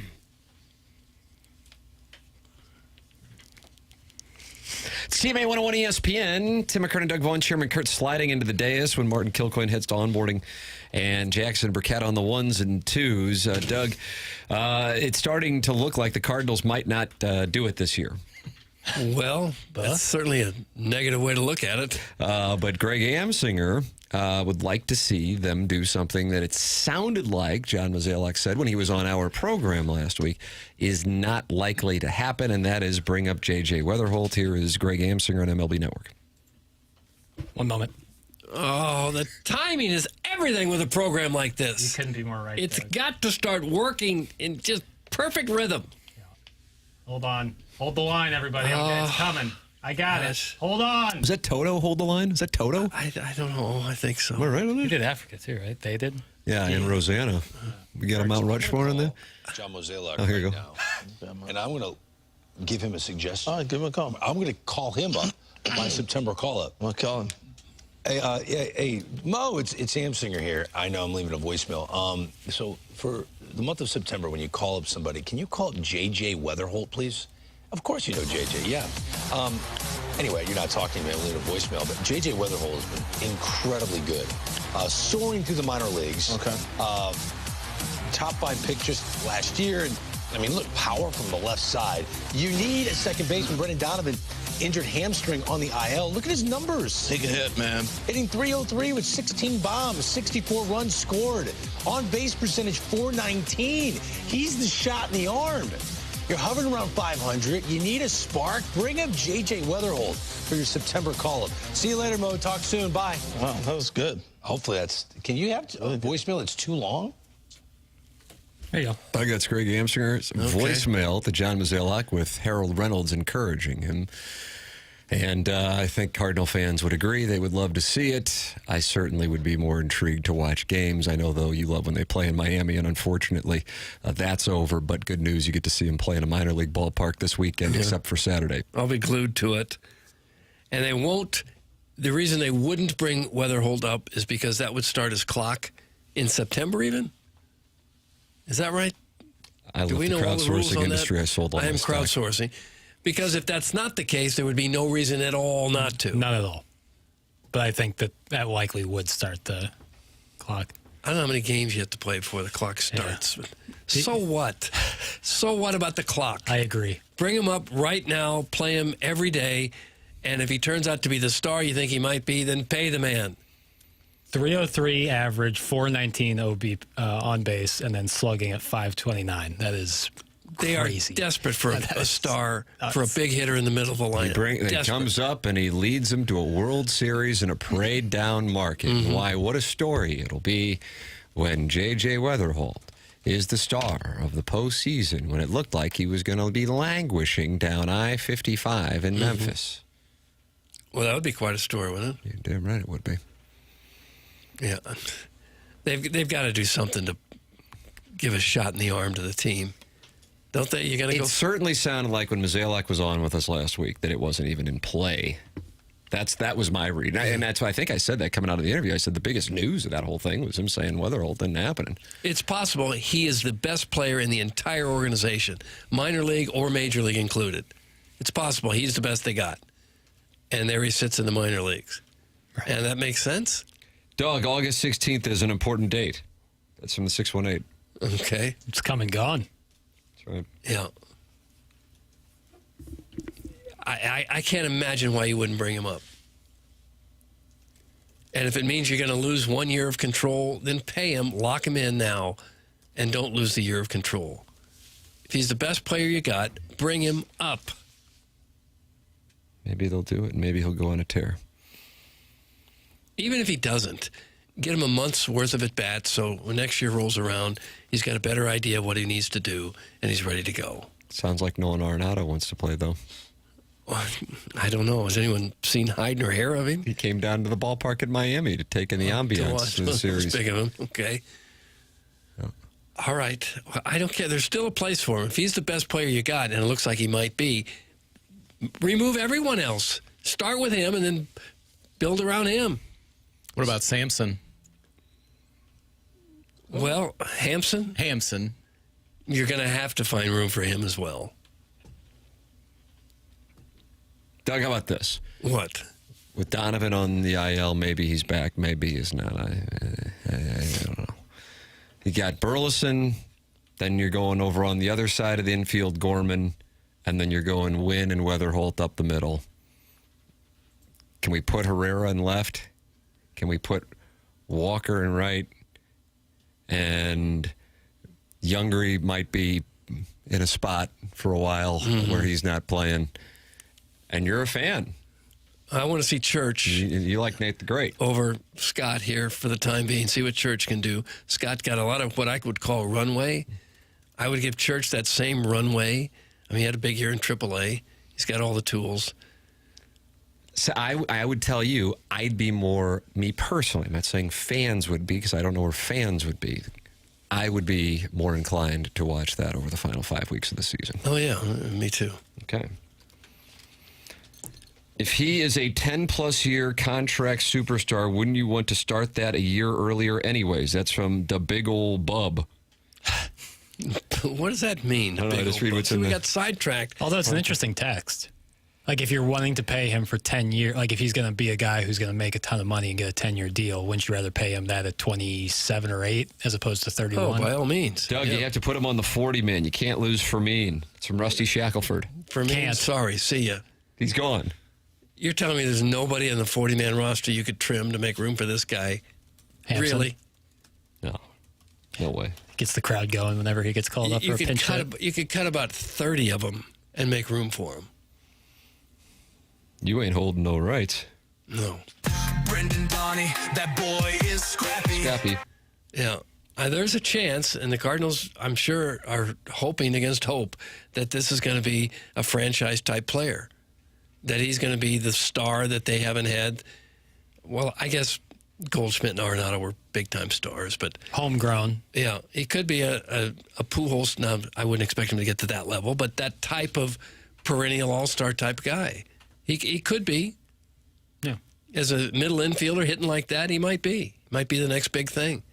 So I don't know why you wouldn't want to get him up as soon as you can. Doug, don't you take swings away from Hampson. You has been sex symbol.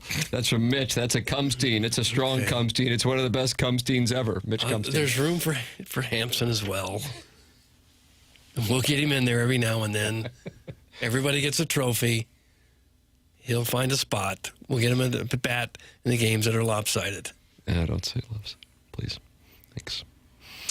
All right, Doug. Well, J.J. Wetherholt's getting a supportive voicemail from Greg Amsinger to John Mozeliak, and ideally that gets it over the top. Well, what the opposite opinion is, no, we got this great player. Let's not see him. Let's not use him in the major leagues. I couldn't agree more with you, Doug. The more I sit here and think about it, the more upset I'm getting that they're not going to call if they don't call him up. I'm like, now, like, I'm kind of pissed. Uh-oh. Well, that's a slow-building take. What are we even doing if you're not going to bring up a guy who would excite the fan base, has earned a spot, playing so well at you drafted him really high. Like, this is exactly what you get a guy like him for a late season call-up when you're not going to make the playoffs, to inject some life into this, I'm going to say it again, husk of a team. Husk is the word. And I'm it's pissed. not like he's 19 either, right? He played his 22 or college 3, career. yeah. Usually the superstars of the game, not to say he's going to be a superstar, but usually the premier players, they're good already by 23, 24. He's 22. They're already there. Yeah. And the friend of the show. Well, I don't know if he's a friend of the show or he's just polite enough to sit there and talk for a minute or two. Once you've been on this show, you're always a friend. Yeah, Hellman. All right. Michael Hellman, always a friend of the program. The program's called TMA. Email in the morning after at InsideSTL.com. Design, air, heating, and cooling email today is going to be coming up here in the 10 o'clock hour. This is 101 ESPN.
Unbelievable. Would have been a great show. We had everything lined up except the Real Housewives. People eat bonbons. Is that a thing? It's a different subject. It's a pretty. Well, we It was in the song. It's in the song. Oh, they're going to eat their bonbons And pour their wine. Yeah. It's a pretty decadent treat to just kind of be sitting around having. Is it a little chunk of ice cream with chocolate covered on I had to shut down the email address. There was just too many emails coming in. Really? From beautiful women. Yeah. Joey Vitale's Orange Scully says that song is a banger. Yeah. Sharon Clayton, star of The Real Housewives of TMA, which is in a development deal right now. I believe it's described as pre-revenue. Need this great theme song as my ringtone. That's from Sharon and Clayton. This song is a bad signal for that talking dishwasher to text in. That's from the Crystal City Clam Hammer. Jeez. Talking dishwasher. Is that what he's calling Sharon and I Clayton? don't know. I'm not the Crystal City Clam Hammer. He's been sideways with Jackson for years. But he just won text of the day. Yes, you got to be objective here. James Carlton's objective. He's the best. Now, that's subjective, but I would say the data says it's objective. Best customer service, and if your insurance has gone up in the last year, give James a chance to save you money. And if you have kids under 25 on your insurance policy, this is where James Carlton has saved TMA listeners the most money over the years. I personally made the switch to him in 2019. Came back from spring training. We were down in Jupiter, Doug. I think it was 2 months. Really? 2019. Okay. Come back, and there's like a foot of water in the basement. And I'm like, oh my goodness, what am I going to do? I text James. It's a Saturday night. He's in the air. And he says, as soon as I land, I'm coming over. Saturday night, like 9 o'clock. And he comes over and he helps me out and he begins to help me with the claim. I mean, this guy's unbelievable. I had what's known now as Pebblegate on I-95 that I was dealing with. He helped me out with that. This guy's service is the absolute best. He's got a team of people at Webster Groves. Make the switch. All you got to do is call 314-961-4800 to go online at carltoninsurance.net. If your insurance costs a leg and an arm, call James Carlton. State Farm. Jackson, real talk. This AI slop is so bad. Nobody wants this. Nobody wants this. That's from Big Tuft, and you have a $20 bet with him on Missouri's win total. It's 6.5. This is Big Tuft? Yeah. Yeah, it's just, He's wrong. We do want it. I like the song. We do want the AI-generated song. Joey Vitale's Orange Scully says it's a banger, and Sharon and Clayton says she needs it as a ringtone. Would I prefer it to be sung by a real person? Maybe by a real person? Like a human? Sounds like Carrie Underwood to me. A little bit. For sure. But it's just a nice... How else would we get that made? Yeah, it's a nice thing a listener sent to us. I wouldn't worry too much about it. The real life TMA wives would be more interesting than Jackson. Get Dougie and Martin's wives on board. That's from the 314. What the hell? Why am I getting dragged into this? The show isn't going to be about me. You did not have that coming. Well, doesn't seem fair at all.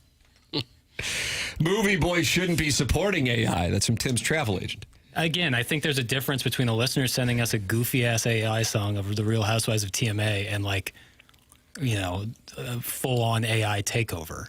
Trust me, I don't want AI in popular music or in movies at all. But what if they start making some of the best movies and music you've ever heard and seen before? That's what the strike was about 2 years ago. I know, but what if that's the case? If AI movies are just the greatest thing you've ever seen? They won't be able to use any screen actors or anybody in the DGA or the WGA, all of that, when they would have to use non-union people. Right. And, well, then that's no what they'll studio do. would work with them. Well, but if they can still distribute it somehow, that it would be without soul. Trust me, that you would notice a huge difference in entertainment quality. How about that, Doug? I don't know. We say that now. We may not say that 5-10 years from now. Jackson Steven Time wants to go Venmo for rolls on Kansas and Missouri. He says he doesn't even want points. $50, he'll take Rock Chalk. You want it? No. I'm leveraged enough on the Mizzou Kansas game. I don't need You're emotionally leveraged. Yeah. Which would mean more to me than $50. I don't carry the cachet of Movie Boy, but I'll take that bet, Steven Time, do you want Chairman Kurt's money? There you go. Now, how crushed are you going to be if not only does Mizzou lose to Kansas, but you also owe somebody $50? That's the chance I'm willing to take. Are you? Okay. I'm Joey Vitale's Orange Scully's just sent in a picture of his wife and says, I'm offering my wife for the music video. We were doing a music video?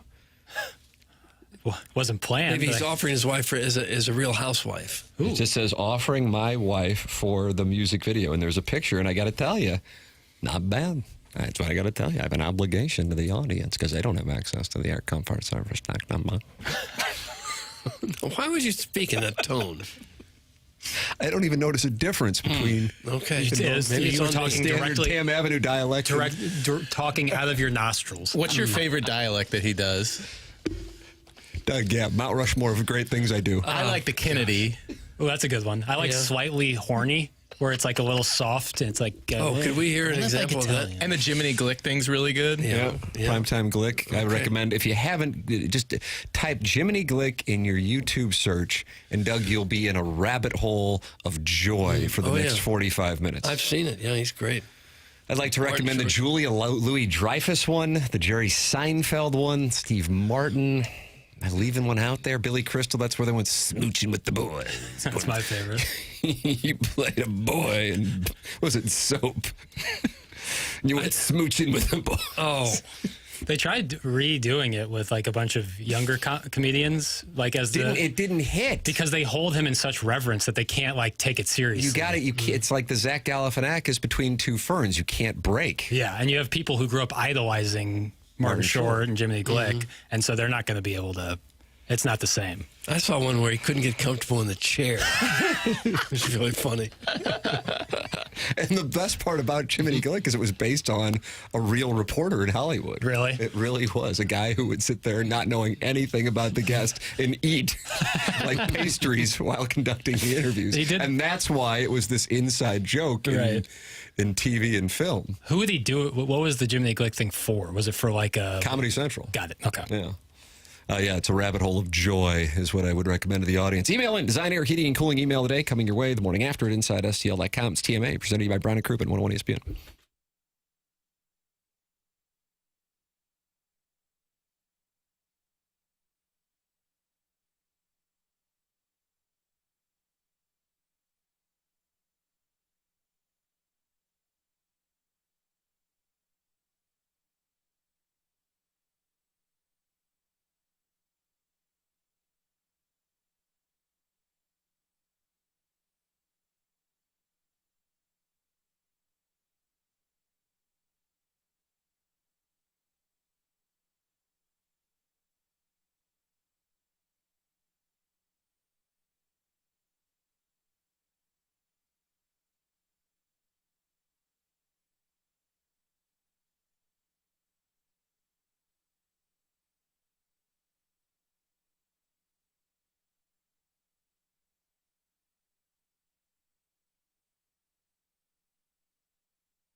Well, look, it's up to you. You want it? Oh, sure. More than just about anything. Except maybe an air conditioner that works. Yeah. And you know how mine works? Just fine, thank you very much. Seth Goldcamp and the fine people at Design Air. They got me fixed up a week or two ago. Got me fixed up real nice like. They sent the dashing Steve out to fix my run capacitor, and he did it very quickly, very smoothly. Design Air is the company you need to know and think about if something should go wrong with your air conditioner or with your furnace. People have been thinking about it in St. Louis since 1904. That's when the business started. More than a century of keeping homes comfortable and customers happy. That's what they do. That's what they specialize in. You'll love them if you're not going to want to have to call them because something's wrong. But when they get there, you'll know why you called Design Air. You're never going to be sold something you don't need. They believe in honest work. They've been dealing with the St. Louis cold and the summer heat for, more than 100 years now. And they've got your back with dependable service and no-pressure solutions. Also, the longest-running sponsor on TMA. So you need to visit designairservice.com and schedule your service today. Design Air is comfort you can count on since '04, and they are home of the handsome repairman. Might I suggest you request Larry, the Silver Fox? Some college football breaking news from Pete Thamel. Northwestern and former football coach Pat Fitzgerald have settled his lawsuit against the school. Don't you remember the famed Northwestern story? And then he was terminated, even though he was a Northwestern man through and through, which was filed by Fitzgerald after his dismissal 2 years ago. Terms of the agreement were not disclosed. Fitzgerald and his attorneys sued the school for $130 million for wrongful termination. Fitzgerald's agent, Brian Harlan of Excel Sports, said it was a lengthy process, but we are very, very satisfied with the terms of the settlement. Coach Fitzgerald is eager to resume his coaching career. My read on that situation is he was done wrong. That was my read. That's, of course, I forget why they said they fired him. Essentially, he was a co-conspirator in hazing. Oh, that's right. Yeah. And he was pretty confident in his position, so much so that he sued for $130 million. That's a lot. And then they have just settled it, and he would like to get back into coaching. That's Pat Fitzgerald. Now, we will see if somebody will be interested in bringing him in as a college football head coach. Northwestern is where he played. He was on the Rose Bowl team, and then all he did was coach at Northwestern. I don't know if he would be marketable. Were you reacting, or was that a sniffle? I'm sorry, I got to move the mic away from my face. He's about to sneeze. No. I just heard a sound, and I go... No, I've been sniffling. I know you've been sniffling. That's why I got to turn the mic away from me. I would think maybe if you're a school that needs a coach, and you're considering who you're going to hire, and you got this guy who just sued his university for being fired and walked away with, I'm sure, millions, you might be a little hesitant to hire that guy. Yeah. Thinking, well, if this... After 5 or 6 years, if we had a bad year, is he going to sue us? We're going to owe him 60, 70 million? Who knows? I think he probably shy away from that. Your thoughts are welcome. We got the Design Air Heating and Cooling email today coming up. It's TMA 101 ESPN.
This is Jackson with a Sports Center update driven by Johnny Londoff Chevrolet and Johnny Londoff Autoplex. Cardinals back in action today, taking on the Tampa Bay Rays at Steinbrenner Field. It's going to be a 6:35 p.m. first pitch. Sunny gray, toe in the slab for the Redbirds. That was another Sports Center update driven by Johnny Londoff Chevrolet and Johnny Londoff Autoplex. See them at londoff.com. Chevy, together we drive. Are you kidding me?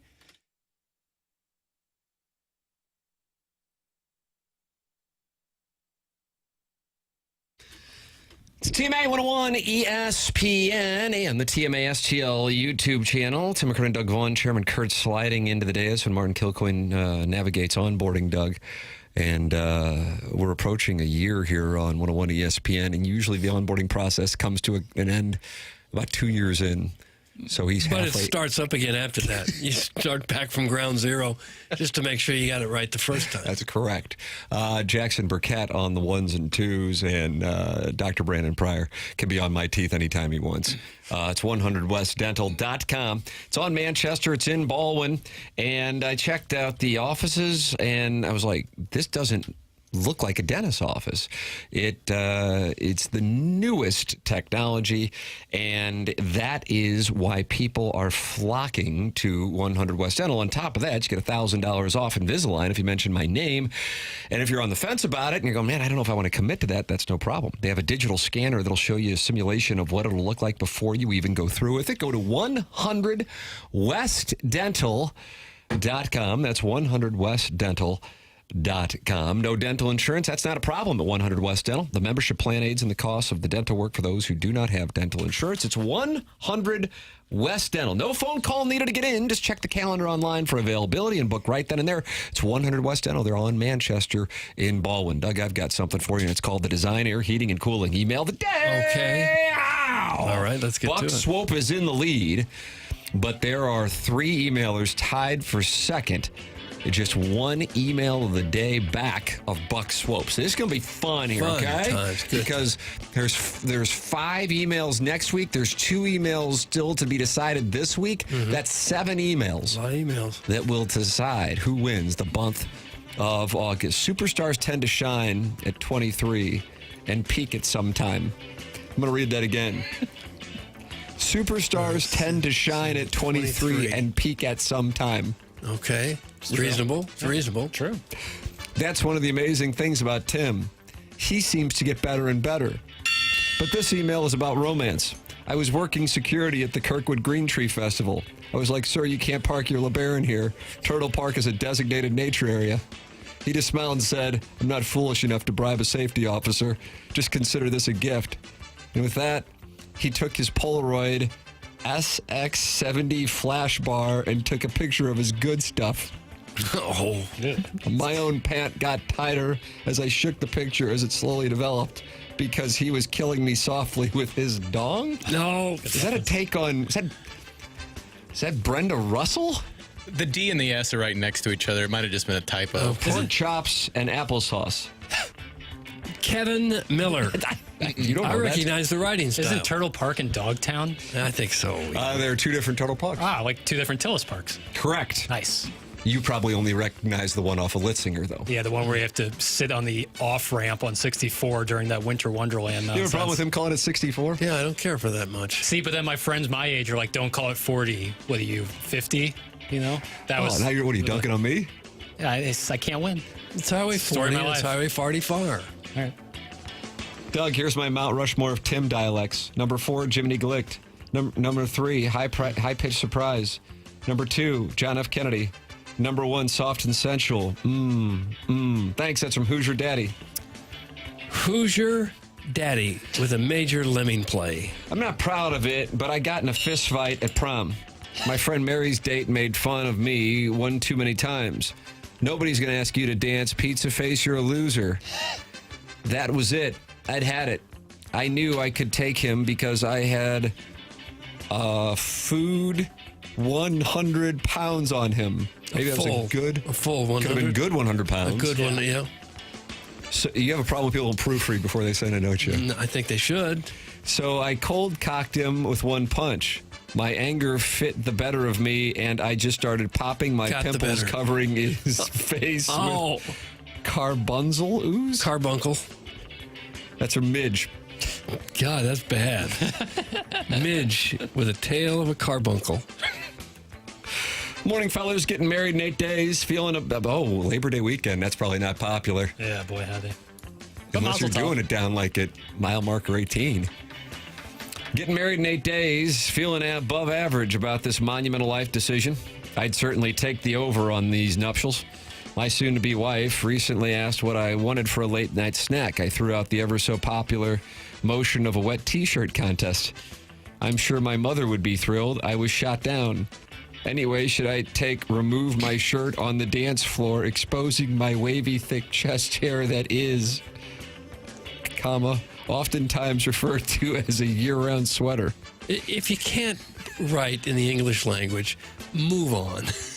You have to proofread, and you have to be able to write a normal English sentence to be a part of this game. It's bad when Kevin Miller is the most well-written one of the bunch. Finally, we will not be using a flying Sibian drone at our festivities. Though, not sure if the wifey will pack one for the late-night extracurriculars.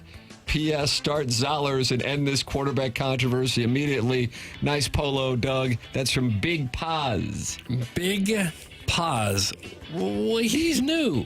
What T-shirt contest screams old money? Does it really? Like that's a St. Louis CC Doesn't thing? it feel antiquated? That's not a thing anymore. Like an old form of debauchery? Yeah. I mean, they don't do that at any bars anymore now, do they? I don't think so. An ode to Timothy McKernan. Tim McKernan, the St. Louis radio kingpin, is a swaggering titan of the airwaves whose greatness radiates like the neon glow of a Del Mar Loop dive bar at midnight.